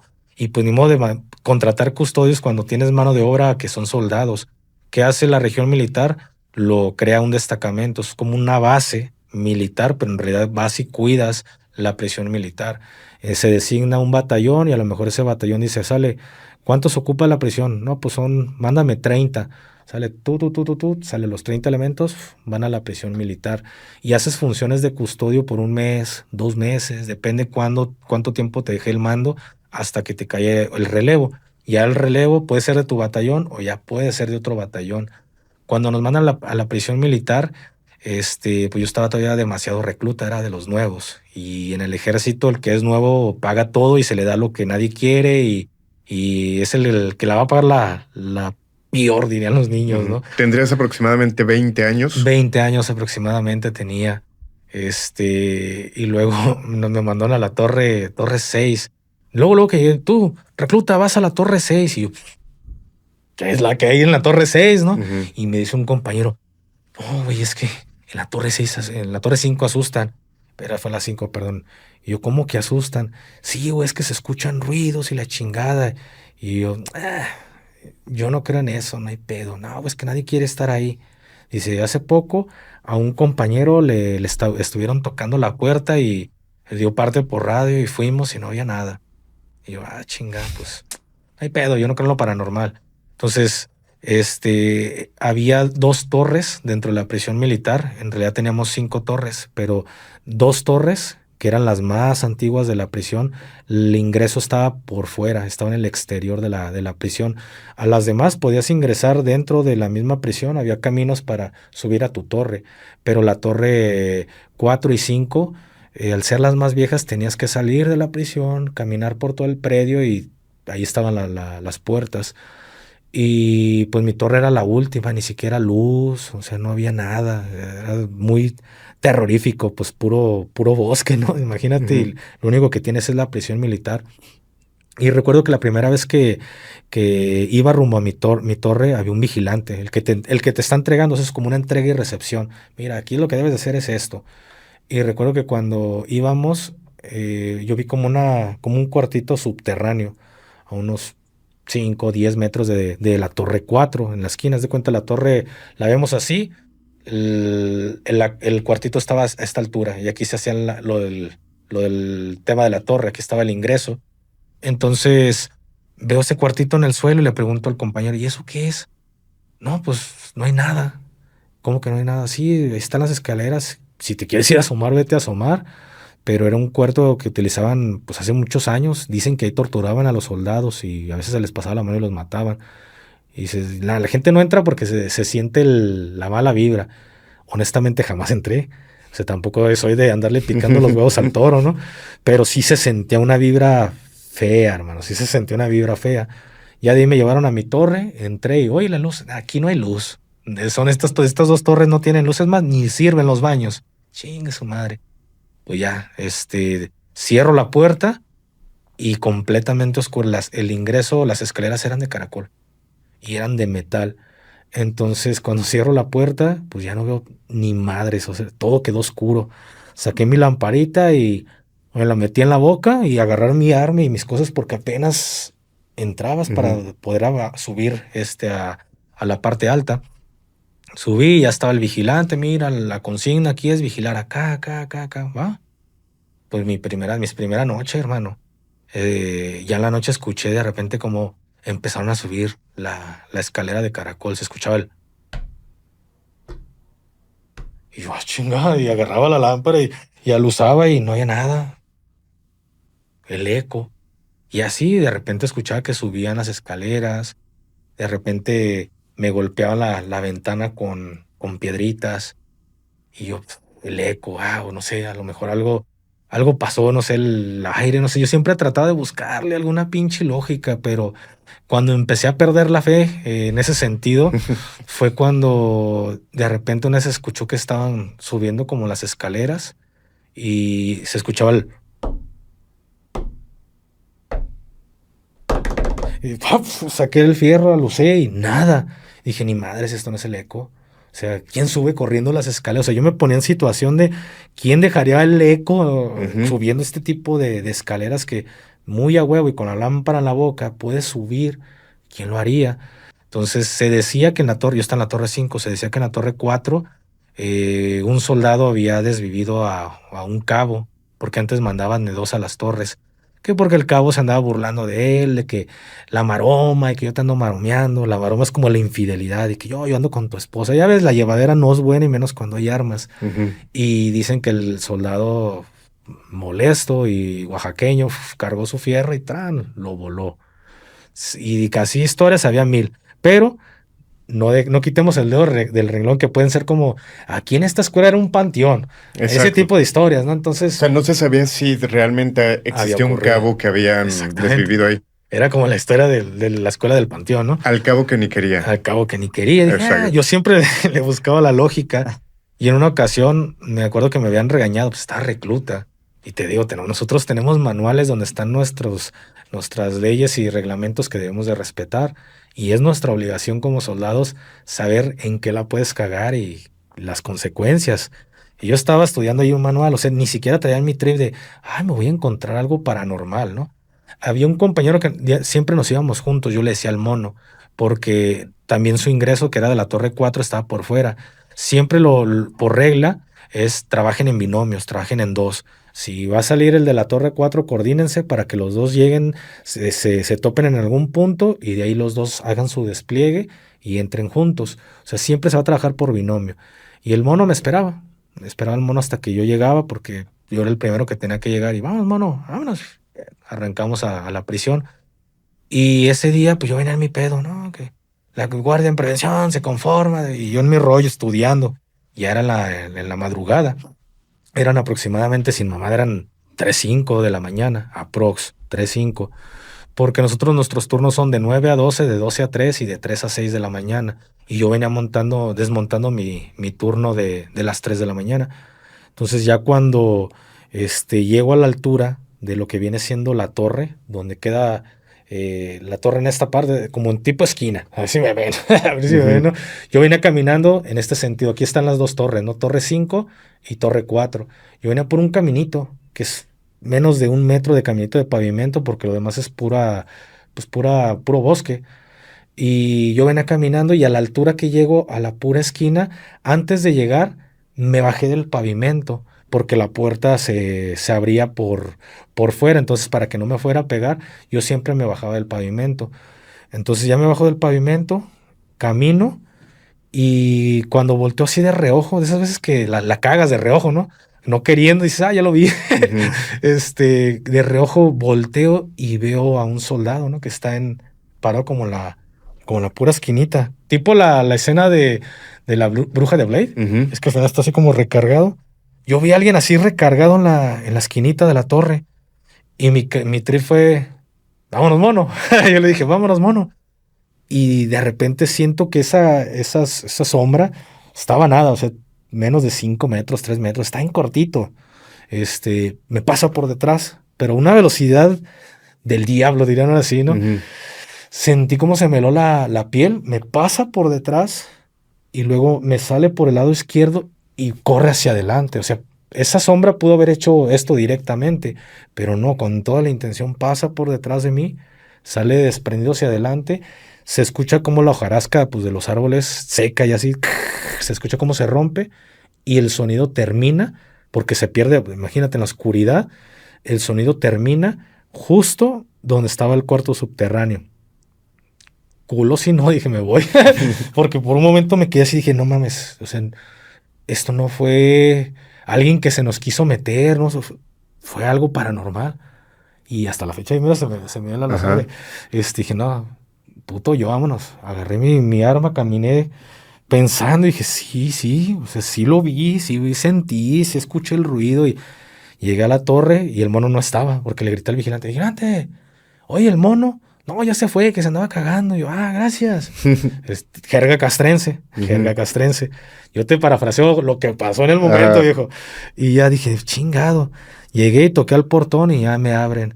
Y me dice el vigilante que está en el portón. Y luego tú, güey, ¿qué pedo? ¿Viste un muerto o qué? Yo, no, güey, todo bien. Estás pálido, güey. Y yo, chingado, pues no. Ya me metí, fui a dejar mi arma y en eso veo que sale el mono del baño. Y me voltea y me dice, ¿tú qué, güey? ¿Viste un muerto o qué? Y yo, sí, güey, no mames. No me digas eso, güey. Porque también en la Torre 4 asustaban. Y le dije, vente, vamos a platicar. Y ya nos quedamos como otra media hora platicando lo que había pasado. Y no, no mames. Pero sí era muy común. Entonces, a partir de ese momento, hermano, yo cada que montaba mi servicio de guardia, iba al casino, que es como la tiendita de raya, compraba mi café, compraba 5 cigarros y si era de noche o de madrugada, a la hora que fuera, pero mientras que ya estuviera oscuro, Ujú. abría la ventana de la torre, casi casi sacaba medio cuerpo y me ponía a ver por dentro de la prisión, perdón, por dentro de la prisión, me quedaba así viendo, me ponía a escuchar música, tomando y fumando café, para que no me diera sueño. Y como después de las 9 de la noche hasta las 6 de la mañana, cada 15 minutos tienes que gritar alerta. Todos los turnos, las veces que lo tengas que gritar, un ejemplo, a las 9:15 es el primer grito. Y empieza la torre uno, alerta, 2, alerta, hasta que te toca, 5, alerta. Y a la media, otra vez, es para mantenerte despierto. Toda la noche está la gritadera, pobres reos. No mames, ya están acostumbrados ellos, ¿no? Ajá. Pero yo nada más me quitaba el audífono, 3 alerta, 4, 5 alerta. Me lo volví a poner del miedo que tenía, viejo, sentía que cualquier ruidito, o sea, a menos de que me aviente el fantasma, pues ya, me ahorró el sufrimiento, pero Ujú. mientras tanto, hermano, con los audífonos, fumando y casi con el cuerpo de fuera, por la ventana, ¿no? Por el miedo que me dio. Y todo el tiempo armado. Y todo el tiempo armado, viejo. Hubieras utilizado una pistola, pero de agua bendita. Hubiera Chingado, sido no lo bueno. pensé, no la cogí, pero nada, ¿de dónde, viejo? ¿De dónde es ahora sacas una pistolita, ya en algún punto, ¿no? Pues no tienes contacto con nadie, pero hubiera sido una buena pauta. Si no me equivoco, esto está ubicado en la colonia Nuevo México, en La Mojonera. En la colonia La Mojonera. La Bueno, no sé cómo Mojonera. se llama la colonia, pero justo está en La Mojonera, Ok. acá en Tezistán. Sí, sí, sí. Es- Una zona también fuerte, ¿no? pues tenemos enfrente el panteón. Ajá. Y hoy en día, tengo pues años desde que me fui de aquí de Guadalajara que no voy para allá. No te creas, miento. Cuando salgo del ejército, fui a liberar mi cartilla allá al campo donde está la zona militar Y sí estaba muy cambiado, pero he escuchado que ya está ahí una plaza, un centro comercial enfrente del batallón. Y digo, benditos esos soldados ahí. Ahí nosotros era pura un maizal. Sí. Nosotros ahí a veces agarramos los elotes y vámonos a comer, ¿no?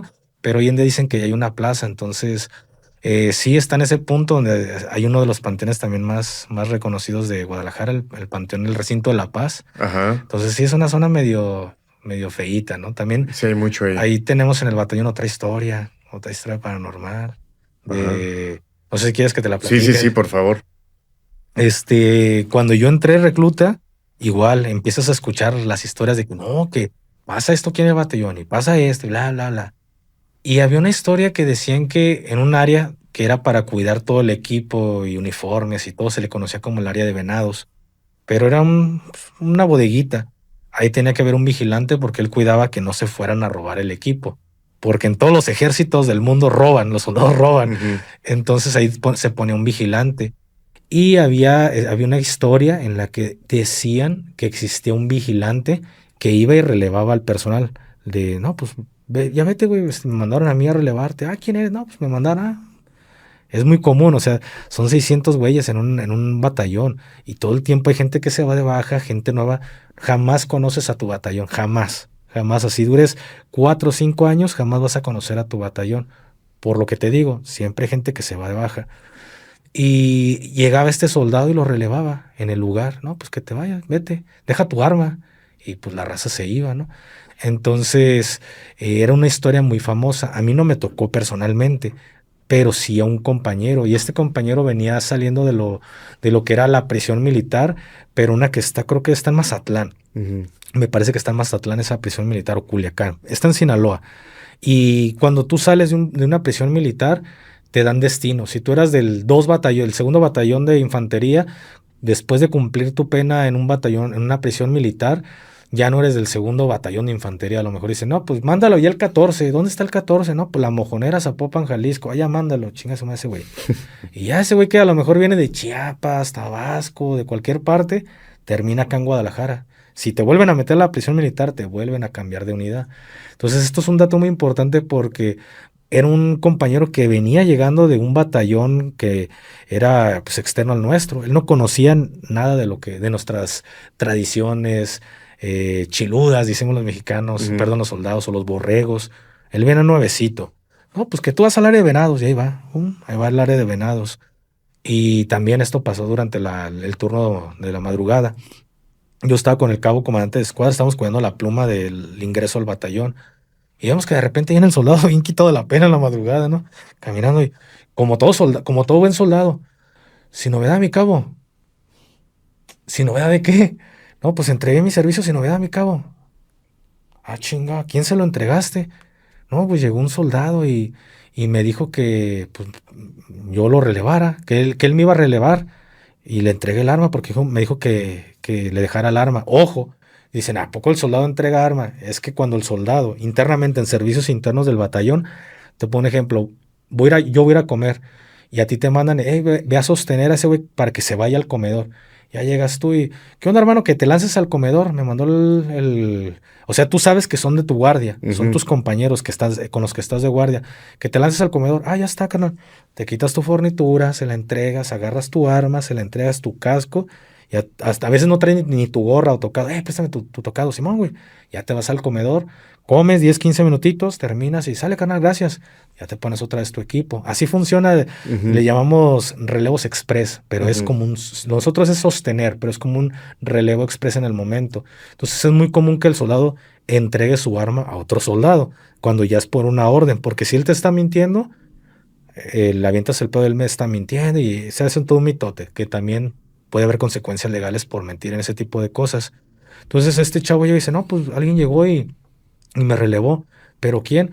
No, pues yo no lo conozco, pues ya que vengo de la prisión, no, pues sí es cierto, chingado. Vamos a ver, güey, ya fuimos y efectivamente llegamos y afuera de su garitón estaba su G3R cargado y la fornitura ahí tirada. Estuvimos buscando y nada, nada. No, pues regrésate, güey. No, ya no quiero y ya no quiero. Y él ya no quería ir a montar. Que te vayas, güey. Nada más ponte bien verga. A lo mejor estabas dormido. No, mi cabo, no estaba dormido, se lo juro. Y no estaba dormido. Pues nomás que te duermas, güey. No, pues usted cree que este elemento se iba a volver a dormir cuando Ujú. alguien llegó y te dijo, ¿te relevo? Entonces está bien, o sea, sí era muy famosa esa historia y que alguien que viene llegando y no conoce los cuentos de ultratumba del batallón y que de repente le pase algo, es como, sí es cierta esa historia, o Ajá. sea, si hay un soldado que releva y deja tu arma ya abandonada. Wow. ¿Y esto lo reportaron a superiores o prefirieron dejarlo así? Es que a esto lo que llamamos como, es una chiluda. A los superiores van a decir, dejen de andar mamando, se andan durmiendo, soldados. O sea, no toman nada de esto en serio. No es como que documenten y manden a investigar. Sí, no van a poner una bitácora Sí, fantasma reportado. no pones nada de eso. Entonces son como leyendas urbanas de los batallones. Wow. Hay un ejemplo, ubicas Jamay, Jalisco. Ajá. Ahí en Jamay hay un batallón. Bueno, en realidad ya está en Ocotlán, ya se considera Ocotlán. Casi es nada de Jamay. Está el 92 Batallón de Infantería, pero es un campo militar grande que alberga el 92 Batallón de Infantería, alberga el Centro de Adiestramiento de Combate Individual, que es donde se capacitan a los soldados que apenas van a ser soldados, y luego está el Centro de Adiestramiento Regional, otro. Es un campo enorme, hermano. Se cuenta que en ese campo, porque tú entras y es una hacienda que adaptaron para crear una unidad, pero no es tanto cuento. O sea, esta hacienda era de un capo importante, no sé de qué año, pero que el ejército se la confiscó. No fue de la década ni de los 90 ni de los 80, o sea, ya es muy viejo Ujú. este campo, pero en algún punto se lo quitaron a algún malandrón. Pero en esta hacienda se adaptó un cuartel militar, que es un campo militar que alberga todo lo que ya te mencioné. Pero este punto en algún momento fue zona cristera, es de los pasos de los Ujú. cristeros y pues ya es que acá en Jalisco tuvimos el tema de la guerra contra la religión, ¿no? Ujú. Prácticamente. Entonces murió mucha gente y mucha gente huyó, mucha gente quedó desplazada por lo que estaba ocurriendo. Entonces tú andas en el campo y de repente en las noches sí escuchas como, podríamos decir como carretas, o sea, pues sí, como que algo viene rodando y lo escuchas como cadenas, o sea, sí es muy común y están hasta la parte de los establos, los bebederos y todo, o sea, sigue hasta la fecha ahí y escuchas esos ruidos. Pero también esto me pasó, o sea, cuando yo estaba de reclutita escuchaba que se aparecían cosas ahí medio paranormales de gente cristera, pero un año y medio después, yo vuelvo a regresar a este campo, pero a tomar un curso ya a nivel batallón, yo ya era soldado, Ujú. y hubo un movimiento de tropas en la madrugada. Bueno, ni madrugada, el primer turno de la noche eran como las 10 cuando de repente se alocó toda la raza y que un grito y que algo pasó y como chisme, ¿no? Ahí va el soldado a ver qué pasó.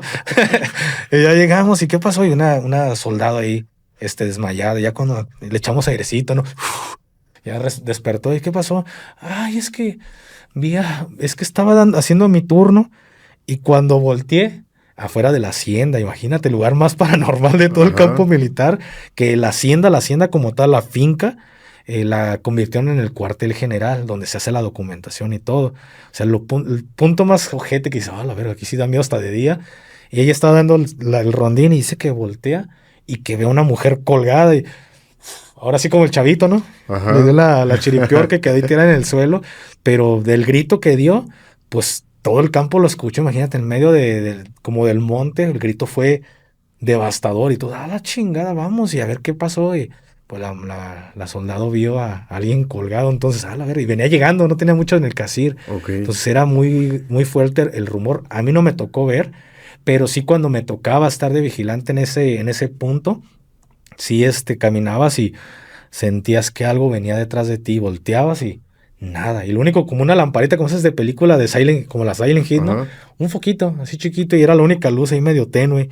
Pues ahí estás dando rondines, pero nunca vi, pero sí sentía esas presencias y escuchaba, te digo, lo de que rodaban los carruajes o las cadenas, pero al menos había mucha gente que decía, yo sí lo vi. Esto es lo ¿Y más paranormal que a mí me tocó les pasar. describía cómo estaba vestida esta mujer? ¿Qué fue lo que Sí notó? dijo que era que como una época como antigua, un vestido blanco, eso es bonito, Ella se vio por lo bonito. Ay, qué fashion se ve antes de desmayarse, ¿no? Se ve muy bien. Ya, ¿Dónde compraste tu vestido? Así casi, ¿no? Pero sí dijo que era un vestido ya viejo. Entonces, sí coincidía, ¿no? Quizá con el tema de los cristeros. Aparte, ella ni siquiera era de ahí, porque cabe aclarar que a este lugar se van y se adiestra personal de toda la región militar. El país se divide por regiones militares, que quinta región militar, pues tiene Zacatecas, tiene Jalisco, tiene Michoacán, tiene Colima, y gente de todos los batallones o dependencias, unidades militares, se mandan a adiestrar a este lugar. Haz de cuenta que hacen como escalones. Este escalón va a entrar de enero a marzo su adiestramiento, y todo lo que juntan lo mandan. Entonces, somos puro foráneo que vamos a adiestrarnos ahí, y pues no es nuestro campo. Fuera de los que son locales, pues ellos se saben todo y han visto miles de cosas, pero cuando uno llega de nuevo y, chingada, sí, empiezas a escuchar cosas sin saber, y luego preguntas y no, que aquí espantan, y que no, que los cristeros. Bueno, ya le empiezas a dar como la respuesta al por qué a todos esos sonidos, porque ahí fue un tema de los cristeros. Sí, de hecho la zona que comentaste donde está la Mojonera, desde Tezistán, Nextipac, toda esa parte fue zona de cristeros y hay mucha información.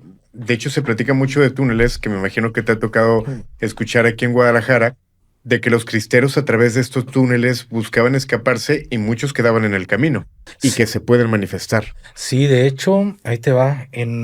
Hay un túnel, bueno, a donde yo he ingresado, hay una entrada, porque haz de cuenta, tú entras al túnel. ¿Has entrado alguna vez? No.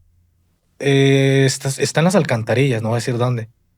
Pero ahí te puedo conectar con un buen amigo, mi querido Jalisco es conocido, que él conoce las entradas de todos los túneles. Recordarás, eres originario de aquí de Guadalajara. Cuando yo era muy pequeño, no sé si les pasó a ustedes de que la primera vez que me acuerdo que fui a Catedral, mi papá me dijo, primero me llevó a ver a la niña muerta, ¿no? La que dicen que es como Santa Inocencia. Santa Inocencia. No me voy a castigar Santa Inocencia, pero que le crecían las uñas. Imagínate qué loco, un niño chiquito y mira, le crecen y pues, sea santo, ¿no? Pero persínate. Pero dices, bueno, mames, qué loco. Llevar a un niño chiquito que vea esas cosas a veces puede ser terrorífico para un niño. Pero recuerdo que mi papá me dice, cuenta la leyenda. Yo era un niño, viejo. Cuenta la leyenda que debajo de Guadalajara hay túneles secretos que conectan a los puntos más importantes de la ciudad. Pero era simplemente eso, leyendas urbanas. Ahora con el acceso que tenemos al internet, y hay exploradores urbanos que han encontrado diferentes accesos a estos túneles y lo han documentado. Entonces sabemos que sí era real, no era una leyenda. Tuve la oportunidad de entrar a un área de este túnel, y sí caminamos como pues salimos por la Minerva y entramos más para abajo. Entonces sí caminamos demasiado, pero el ingreso son como unos 10, 15 metros, y sí sientes como el aire cambia. Y entras y es un pequeño túnel, no mide unos 6 metros por lo mucho, pero es un caminito donde apenas cabes, uno de ida y otro de vuelta, y en medio es un canal de agua limpia. Ves pescados, pero los ves ciegos, pues tienen los ojos como blancos completamente, de que pues la oscuridad se adaptaron, ¿no? Estos pececitos. Pero tú vas caminando y mi camarada ya me había dicho, güey, la primera vez que descubrimos esta entrada, una vez veníamos caminando y pasamos, porque es ida y vuelta. Solo es un ingreso, pero una salida, pero tienes que caminar, digo, hasta la Minerva. Si no, te tienes que regresar, no hay otra. Entonces dice que cuando ellos venían, estaban explorando, todavía no encontraban ese acceso, que cuando venían de regreso, en la pared encontraron muchas manitas, frescas, así como de lodo, de niños. Y cuando ellos venían de regreso se las encontraron, y mi camarada le dijo a su compa, güey, ¿me las pusiste para asustarme? No, sí, pues aquí venimos los dos. Y de hecho, cuando íbamos caminando, estaban esas manitas, pero ya secas, secas, secas. Dice, güey, nosotros las vimos frescas.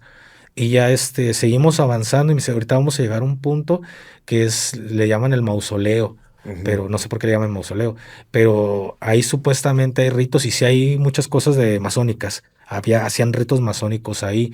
Entonces, quién sabe para qué y en qué tiempo, no lo sabemos.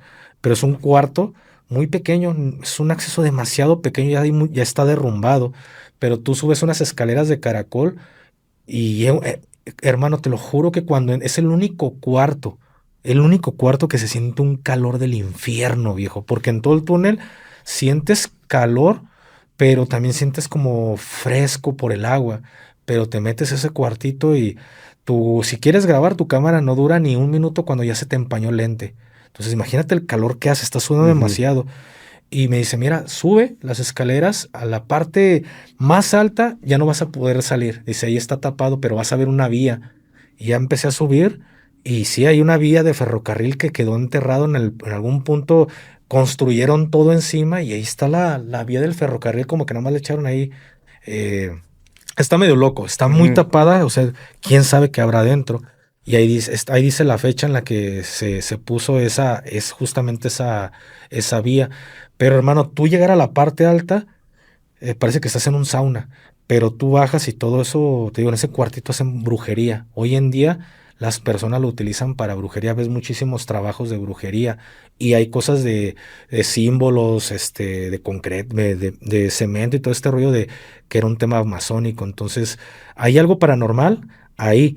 Cuando nosotros íbamos llegando, el que iba de punta, que ni siquiera sabía que ese cuarto, pues supuestamente asustaban, vimos que se paró. Él iba de uno, porque venía con su lamparita y de repente vimos que se paró y volteó y le dijo a mi cámara, güey, vi a alguien. Y ya pues, nos acercamos y tú dices que claramente cuando lo usé, vi que alguien estaba parado y se metió. Y cuando nos metimos es un cuarto te digo, muy pequeño que no tienen entrada y salida. Y lo único que tiene es la escalera, pero está sellada hasta lo más alto. Entonces ahí también te encuentras ahí temitas paranormales. Digo, eso fue lo que vi Ujú. junto con lo de las manitas. Fíjate que hablando de los túneles, hace tiempo teníamos un amigo que era nuestro amigo porque sabíamos que vivía en el centro histórico de Guadalajara y en su casa encontraron un túnel. Pero se dieron cuenta que había un túnel porque en una de las habitaciones aparecía un niño. Y justamente en un punto de repente aparecía como aceite y era raro. Y supieron que cerca de ahí había túneles y decidieron hacer un hueco y se encontraron que realmente había un túnel.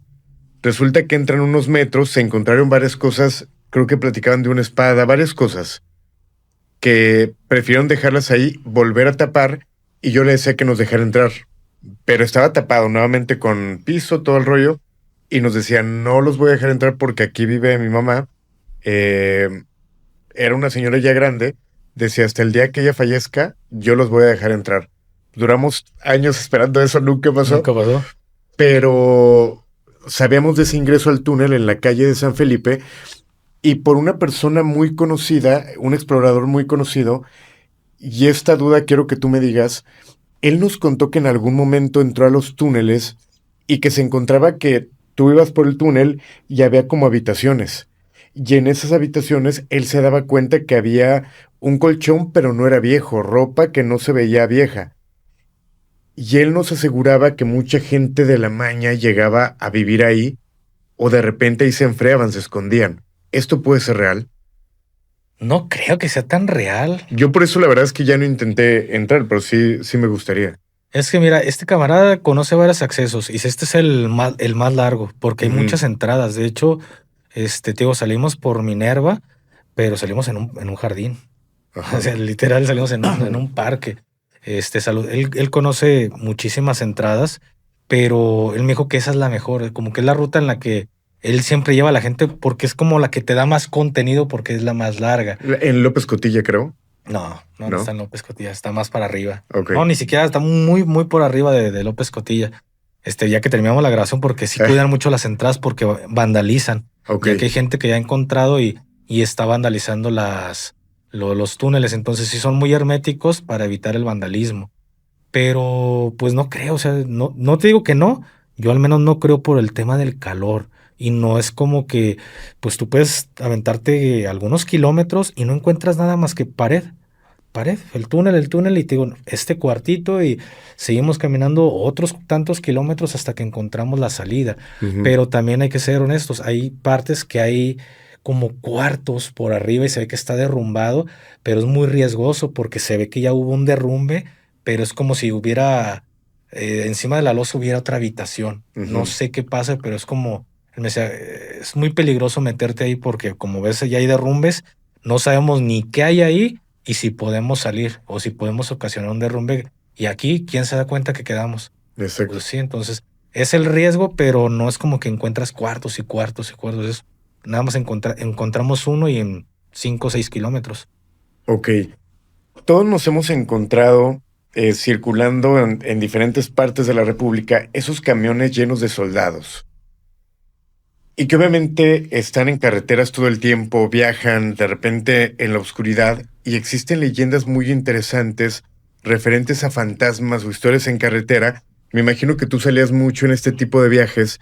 ¿En algún momento te tocó ver algo? ¿En algún momento en esos momentos de traslado alguien te platicó algo que viera en carretera? Pues mira, no me tocó ver así, o sea, honestamente sería como mentirte, pero a mí, pero sí había compañeros que sobre carreteras sí llegaban, es que los conductores son los que normalmente te cuentan ese tipo de historias, porque uno Ujú. va viendo a veces de lado y honestamente también cuando vas en carretera, pues si ya es de noche, a veces el personal va durmiendo, o sea, no que es que van al 100, pero sí escuché una vez de un camarada que al ir, no recuerdo si fue en Tamaulipas, pero no me acuerdo en qué parte fue de Tamaulipas, perdón. Este camarada al ir sobre la carretera dice que manejando vio una persona que venía caminando y él se quería parar y el oficial le dijo, no, no, no, no, no, no te pares, güey. O sea, agarra el pedo, porque normalmente hay que aclarar, el soldado se mete mucho en brechas sobre la sierra, que gente no tiene acceso normalmente. O sea, para andar caminando en la madrugada es muy complicado y más en la sierra cuando está todo oscuro, estar llevando a cabo una caminata. Entonces dicen que ellos iban sobre la brecha y se toparon una persona que claramente los volteó a ver, o sea, sí dice que lo voltearon a ver y él se quiso parar y el oficial dijo, no, no, no, no te pares, güey. Es gente que perdió la vida aquí en algún punto en la carretera o sus almas andan vagando y nada más se te aparecen muchas veces para que les dé ray y provocar accidentes. Ujú. Entonces, a mí no me tocó ver, pero sí hubo un camarada que me dijo, o sea, a mí sí me tocó ver una persona deambulando en medio de la nada, güey. O sea, eso Ajá. es lo que a veces tripea que dices, en medio de la nada te topas gente. Entonces, yo no sé si habrá sido algo paranormal. Yo en lo personal que sí creo, considero que sí por lo difícil que es andar caminando en la sierra de noche y completamente oscuras. No recuerdo el nombre de la carretera, pero es rumbo a Tequila. No sé si sea la Magdalena. La Magdalena. Creo que va a ser ahí. Pero recuerdo que en alguna ocasión íbamos manejando, íbamos al panteón que está en Tequila. De repente yo de ir manejando, la persona que iba de copiloto empieza a gritar que tuviera cuidado de que alguien iba a pasar. Yo la verdad es que no vi absolutamente a nadie, pero por el grito que suelta yo doy el volantazo y me salgo de la carretera.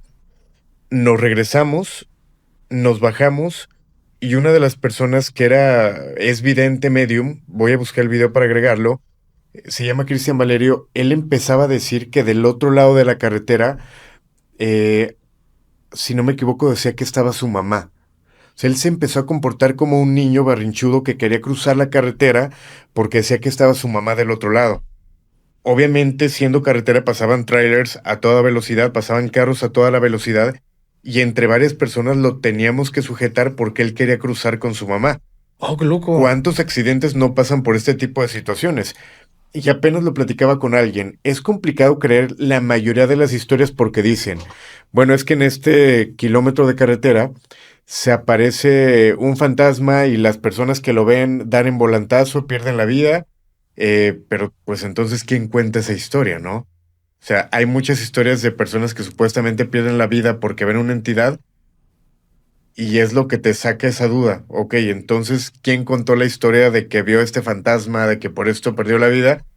Y son enigmas que hay en carreteras y que son interesantes escucharlas. Pues mira, es muy buena lógica. Si todos mueren en la carretera, Ajá, ¿quién la contó, no? exacto. Pero a veces con una persona que haya quedado viva, empieza a correr la voz y te puede generar otro accidente. A lo mejor tres fallecieron y otro quedó vivo. Se empieza a crear un rumor. Ahora es como ir a la rumorosa, ¿no? Ajá. Es que ves demasiados accidentes, pues ya no es casualidad que ahí es un foco de accidentes, qué es lo que está pasando. Y pues como hoy en día el acceso a la tecnología y también la gente que es nativa de un punto donde normalmente ves accidentes, la gente dice, bueno, Aquí pasa algo raro y tratan de advertir al que va pasando por esa ruta de aquí pasan muchos accidentes, tal como te digo, como la rumorosa. Entonces, creo que a raíz de eso se empiezan a generar esas leyendas urbanas de decir, darle un sentido a lo desconocido o al por qué está ocurriendo algo que no entendemos, cómo justo en este punto siempre ocurren accidentes. Y de repente que te queda alguien vivo y digo, es que se nos atravesó un niño, pues la historia del niño, ¿no? Y ahí nace, ¿no? Pero no sé, yo en lo personal creo que sí pasan este tipo de cosas en una carretera, porque yo siento que cuando hay un punto donde ocurre alguna tragedia, creo que deja, no sé, una vibra, como una vibra muy fuerte en este lugar, Sí. que termina generando como, no sé, será hablar a lo tonto, pero algo deja. No sé si abre una puerta o es el sufrimiento, la pérdida o los lamentos que deja algo, pero sí, sí es muy real. Yo te podría decir que aquí en el estudio nos pasa algo y mi temática no es lo paranormal y lo sabes, pero aquí tenemos muchas muestras de repente de cosas inexplicables y paranormales. La primera vez que a mí me ocurrió, yo en aquel momento, yo todavía me monitoreaba lo que venía haciendo el audio. Entonces fue de mis primeros invitados, que espero un día si andas por acá por Guadalajara lo puedas entrevistar. Él es bombero de Guadalajara. No, te da 10, 20 horas y no te aburres y tiene pláticas paranormales. Imagínate tantas tragedias que le ha tocado ver y cosas inexplicables, paranormales así muy locas. La primera vez que lo entrevisté al buen José Luis, yo estaba monitoreando el audio y él tenía a su hijo. Estábamos en lo que hoy es el cuarto edición y su hijo estaba pues atento a la entrevista con su papá y yo detecté que empezó a llover. Escuchaba como, es ruido, no es ruido blanco, es lluvia. Y ya empecé a escuchar que estaba lloviendo y después de un rato de entrevista aquí, anteriormente era un comedor y escuché cómo jalaron una silla de madera, no había alfombra. Se escuchó cómo jalaron una silla de madera y dije, a lo mejor ya llegó mi cuñado. En aquel entonces mi cuñado duró como unos 3 meses viviendo aquí con nosotros. Entonces era más o menos el horario en el que él podía haber llegado. Dije, a lo mejor ya llegó mi cuñado. Continuó la entrevista. Pasó la entrevista y como todo buen podcaster, voy al baño. Y carnal, voy al baño. Y vi todo oscuro. Dije, chinga, nadie llegó. Abrí la puerta y no había nada. Y le marqué a mi cuñado, ¿qué onda, güey? ¿Cómo andas? No, pues todo bien, ¿y tú? ¿Te falta mucho para llegar aquí a la casa? No, güey, como una media hora salgo de trabajar. ¿Ocupas algo? Le dije, no, todo bien. Güey no llegó. Y ya le digo al hijo de mi compa, oye, ¿escuchaste algún... ¿Llovió? Y me dijo, sí, llovió poquito. Dije, sí llovió. ¿Escuchaste algún ruido extraño? Sí, como que alguien movió, arrastró una silla. ¿Por qué? Le dije, no, es que no hay nadie. No mames, qué loco, sí. Y de repente salimos aquí a la sala y veo que mi perrita se asoma. Tengo una pastora alemán, se asoma por la escalera y dije, chinga, ella dormía tenía su alojamiento, ¿no? Acá arriba. Y es como si alguien le abrió la puerta. Y la perrita se metió, anduvo rondando, pero esta puerta estaba cerrada. Entonces fue la primera vez que detecté algo como, algo pasó aquí, o sea, algo paranormal. Me lo guardo porque si le digo a mi esposa ya no va a querer vivir aquí. Se va a calentar la plaza porque sí le da mucho miedo todo lo paranormal. Me lo guardé por mucho tiempo, pero sí fui y apliqué la de la pistolita, pero fui por agua bendita y aventé, ¿no? Ajá. Entonces, en una ocasión entrevisté a Aide, la primera vez que Aide, no sé, de hecho salió hace poco con Paquito, y su mamá cuando llegó aquí, se siente una vibra, tienes a alguien aquí, no es malo, pero tienes a alguien aquí. Yo sí he sentido cosas. Ya me platicó, tuvimos una plática y de repente encontraba cositas medio raras, movidas del lugar o que se me perdían cosas y chingada, y la pluma, y yo con la pluma aquí en la mano, ¿no? Pero no, sí es real, hubo cosas que decían, no cuadra. Hasta una ocasión que estábamos grabando justamente Fepo y yo estábamos hablando de un tema y en un cuarto que está sellado, es una puerta de madera pero está sellada, se escuchó como alguien hizo esto por dentro de la puerta y todos volteamos y me dice Fepo, vi que Fepo volteó así, ¿qué pasó, hermano? Y le dije, No sé, le dije, ahí no hay nada. Ah, no mames, qué loco. Y ¡tip! Se bajó la luz. O sea, hubo una entrada y salida de luz y, chinga. Continuamos la entrevista. Terminamos y Fepo me dice, hermano, voy a un meet and greet, ¿gustas ir? No, tengo una entrevista. Justo entrevistaba a su compa que venía con él, el enfermero maldito. Uh-huh. Y el enfermero me dice, güey, te voy a contar una historia que siempre que la cuento pasa algo paranormal. Y yo, no mames, sí, la primera vez se fue la luz, en otra se apagó el directo, o sea, siempre que la cuento o que la quiero contar pasa algo. Pero ya le pedí permiso a su mamá y la chingada, y ¿cómo? Sí, es que un amigo falleció. Ya me empezó a contar. Y me estaba dando el Inter y nosotros estábamos afuera. Todavía en aquel entonces grababa en este estudio. Y a la entrada del baño, ahorita que salgamos, te voy a decir exactamente qué punto. Yo tenía un mueblecito donde tenía gorras acomodaditas, bien acomodaditas. Y en ese cuarto está sellado, no entra aire. Y de repente estábamos platicando el enfermero, mi hermano, Miguel, el que era antes el editor, y tu servidor. Estábamos escuchando al enfermero maldito, y de repente nos avientan una gorra. O sea, literal, nos aventaron la gorra cayó a la mitad del cuarto que tienes aquí a un lado, y todos volteamos a mí y dice, ¿ves? Te dije que siempre que cuento esto pasa algo. Hermano, literal, sí nos aventaron la gorra, y tú puedes ahorita entrar y se siente como aquí, ni una corriente de aire. O sea, lo fresco es por el clima. ¿Y eso se estaba grabando? No, estábamos fuera de grabación, estábamos platicando. De hecho, veníamos de fumar. Uh-huh. Entonces, volteamos y la gorra ahí. Ya después, empecé a detectar que llegaba y el aire acondicionado prendido, luces prendidas. En el cuarto de aquí a un lado a veces llego y se ven como manitas en las cortinas. O sea, ya a todos nos ha pasado de que vemos o escuchamos demasiadas cosas. Un tiempo mi editor vivió aquí antes de que lo hiciéramos casa productora, y justamente en este cuarto había como un tipo gusanitos esos de plástico para los niños, como estos juegos que se meten como de gusano. Y aquí lo habíamos dejado como bodega, y teníamos unas sillas de esas de jardinería, de las de metal que se doblan, y estaban todas recargaditas aquí detrás de la cortina, pero en ese entonces solo ya estaba la pared. Fue un sábado y eran como las 7, 8 de la noche, y me marca Miguelito, café, sería como Luigi, ¿no? De Luigi's Mansion. Café. Y yo, ¿qué pasó, güey? ¿Viniste al estudio? No, güey. Es sábado, sabes que los sábados no trabajo. ¿Qué pedo? Es que escuché que se cayeron unas sillas ahí de donde está el gusano. Y yo, no mames, pues voy a revisar, güey. Le dije, a lo mejor se te van a meter y te van a dar una culeada ahí, güey. No mames, ponte. Bajó como pudo, y después me dice, no, estaban tiradas las sillas. Aquí te das cuenta que no hay corriente de aire. Y para que te tiren las sillas de metal. Entonces todos llegamos en algún punto a ver algo paranormal o escuchar que tiran sillas, que corren en la parte de arriba, que golpean paredes. O sea, aquí hay algo. Me da culo poner cámaras porque siento que me va a topar algo ahí paranormal. ¿Y la persona que vino y que te dijo que si había una entidad, no te dijo si era buena, mala, si era un hombre, una mujer, no te dio más detalles? Sí, Yadi, se llama Yadi Reina. Me dijo que había porque en cuanto entró me dijo, ay, Gafe, tú aquí tienes a alguien.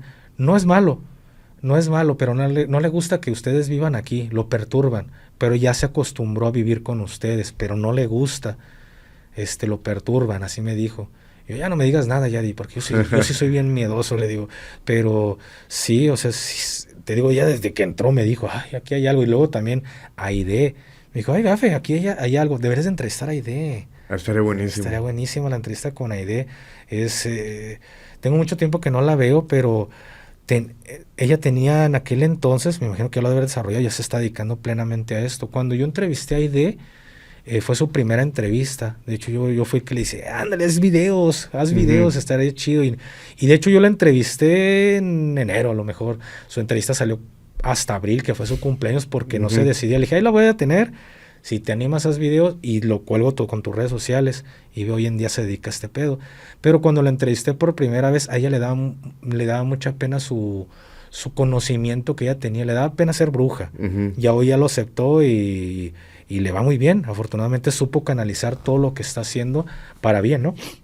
Entonces, en aquel entonces, ella me platicó, mira, tengo esto, tengo este don, y hay una voz en mi cabeza que me dice, es como un guía que me dice en mi cabeza ciertas cosas, o yo me puedo, de repente veo gente muerta, así como la de Sexto Sentido, ¿no? Veo gente muerta. Y que le dice, oye, ¿me puedes ayudar con este problema? Y ella va toda penada, aquí va toda penada, y, oye, es que tienes un mensaje, ¿de quién? No, pues de tu tío que está aquí contigo, de tu papá, y, o sea, sí muy cabrón, la gente puede decir, puras mamadas. O sea, sí es buena. Demasiado buena, viejo. Hubo un momento en el que un amigo de Monterrey me dice, oye, carnal, me gustaría que tu amiga Aide a ver si me puede leer me echar las cartas.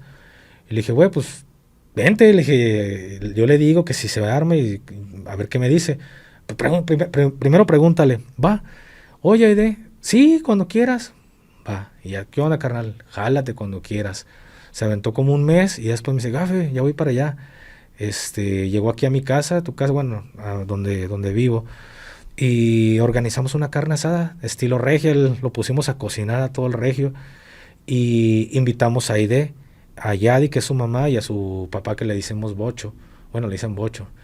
Y en ese día a Aide le acaban de quitar una muela, y venía yo, hola, Gafe, y así, le digo, ¿qué tienes, Aide? Es que me duele mucho, me acaban de extraer una muela y viene inflamadota. Ya llegó y se sentó y se quedó ahí pensando y ella en su pedo y todos ahí platicando, comiendo y pues tú la veías decaída, ¿no? Y de repente la que prendió el cerro fue mi esposa. A mí nunca me han echado las cartas. Yo no creo en eso, me las puede echar, le dice a Yadi. Y Yadi le dice, sí, ¿no quieres que te lea la mano? Y mi esposa, sí. Ya le agarra la mano y le empieza a leer. Yadi, estamos hablando de Yadi. Yadi, su mamá, dice que agarró el don cuando salió embarazada de Aide, porque ella antes no tenía el don. Dice que cuando se embarazó de Aide fue cuando empezó a ver cosas. Entonces, le empieza a leer la mano a mi esposa y le dijo cosas muy, muy, muy, muy puntuales, que mi esposa hasta estaba llorando. Y dije, madre, son cosas que solo yo sé. Y yo, o sea, ándale, te dije que si yo todavía levantando, echándole leña, ¿no? Te dije que si era real. Y luego volteé a mi compadre y le dice, ¿me puedes leer la mano a mí? Pausa aquí. Antes de que llegara Yadi, antes de que eran como las 5 o 6 de la tarde, mi camarada me dice, quiero comprar un carro, quiero empezar a comprar carros clásicos. ¿Cómo ves? Y tengo un compa que de hecho anda vendiendo un bochito y bien tuneadote. Ya lo vio y lo empezamos a checar y todo por fotografías.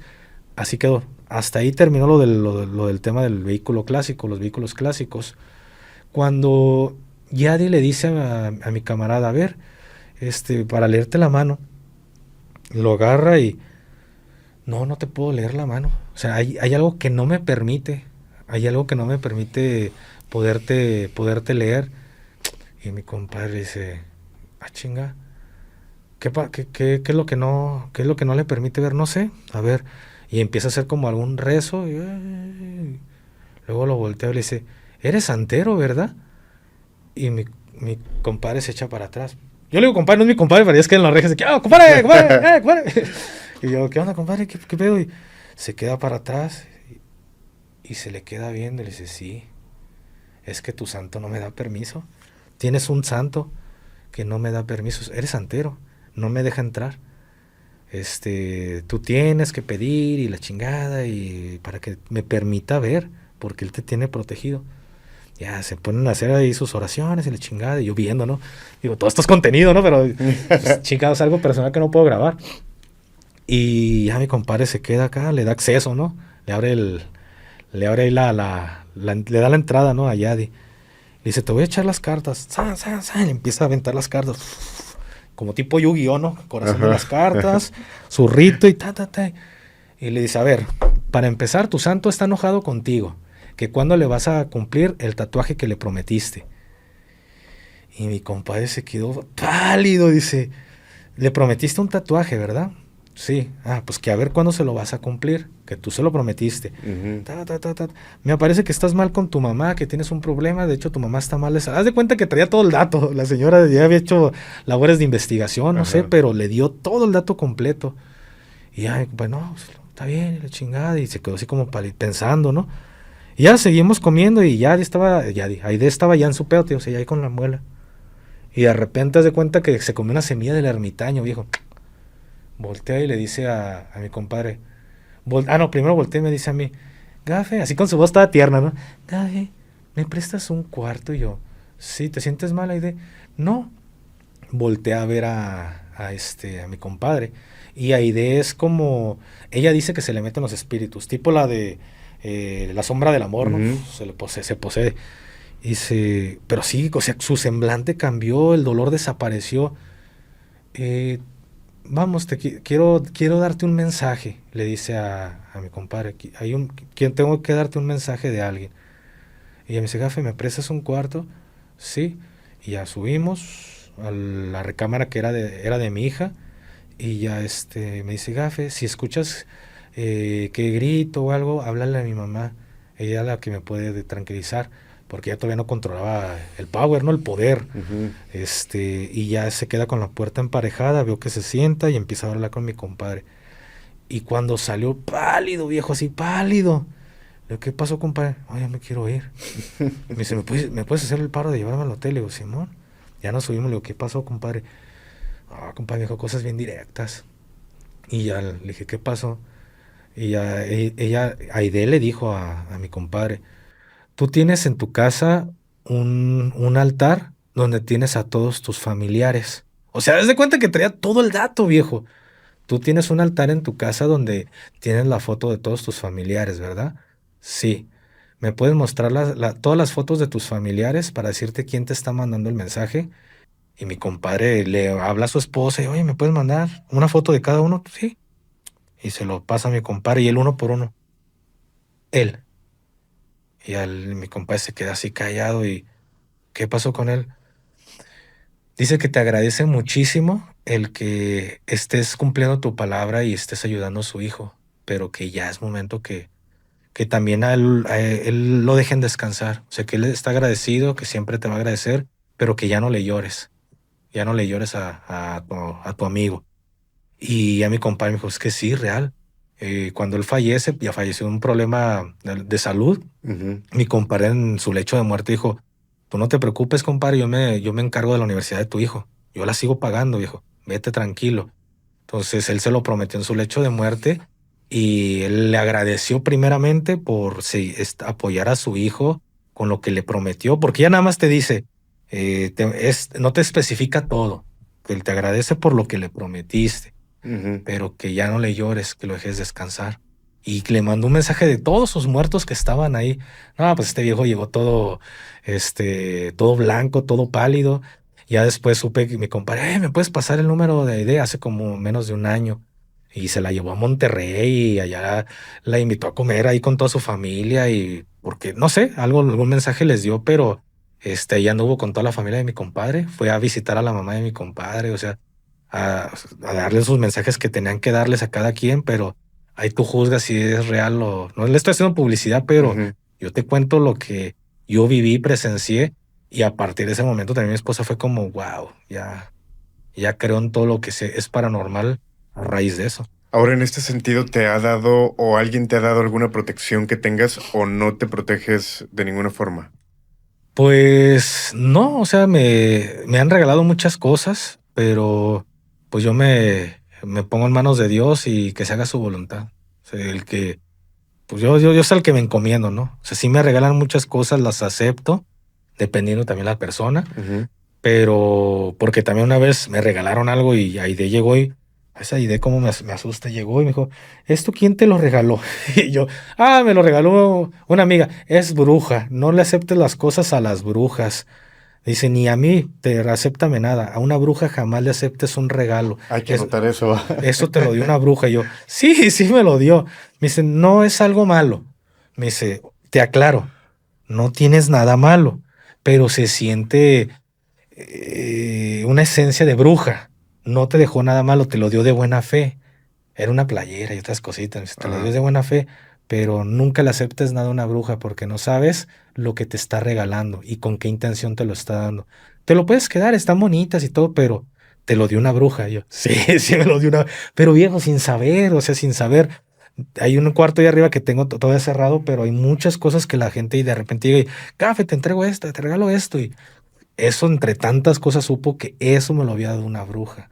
Entonces, por eso digo, mi bruja de cabecera. Si traigo algo le hablo a mi bruja de cabecera, ¿no? Oye, Aide, tengo este pedo, pero sí es muy real esa chica, esa bruja. Habrá que platicar con ella. Vas a ver que sí, igual te la conecto, hermano.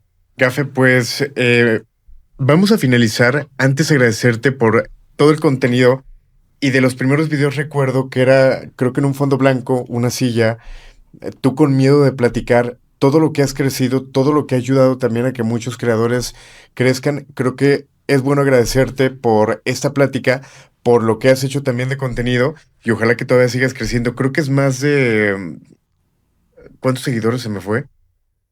Tengo 1.136.000 seguidores. En una cuenta. Y hay más cuentas que estás manejando, ¿no? Sí, por ejemplo, tengo otros canales con contenido secundario, por ejemplo, relatos bélicos, Tras las líneas, donde entre las líneas ya llevamos más de 100.000. O sea, sí tenemos mucha comunidad y le agradecemos a toda la gente que nos está apoyando. No, y te agradecemos a ti por ese contenido. ¿Te da miedo?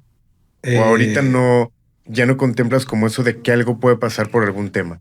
Nacimos para morir, hermano.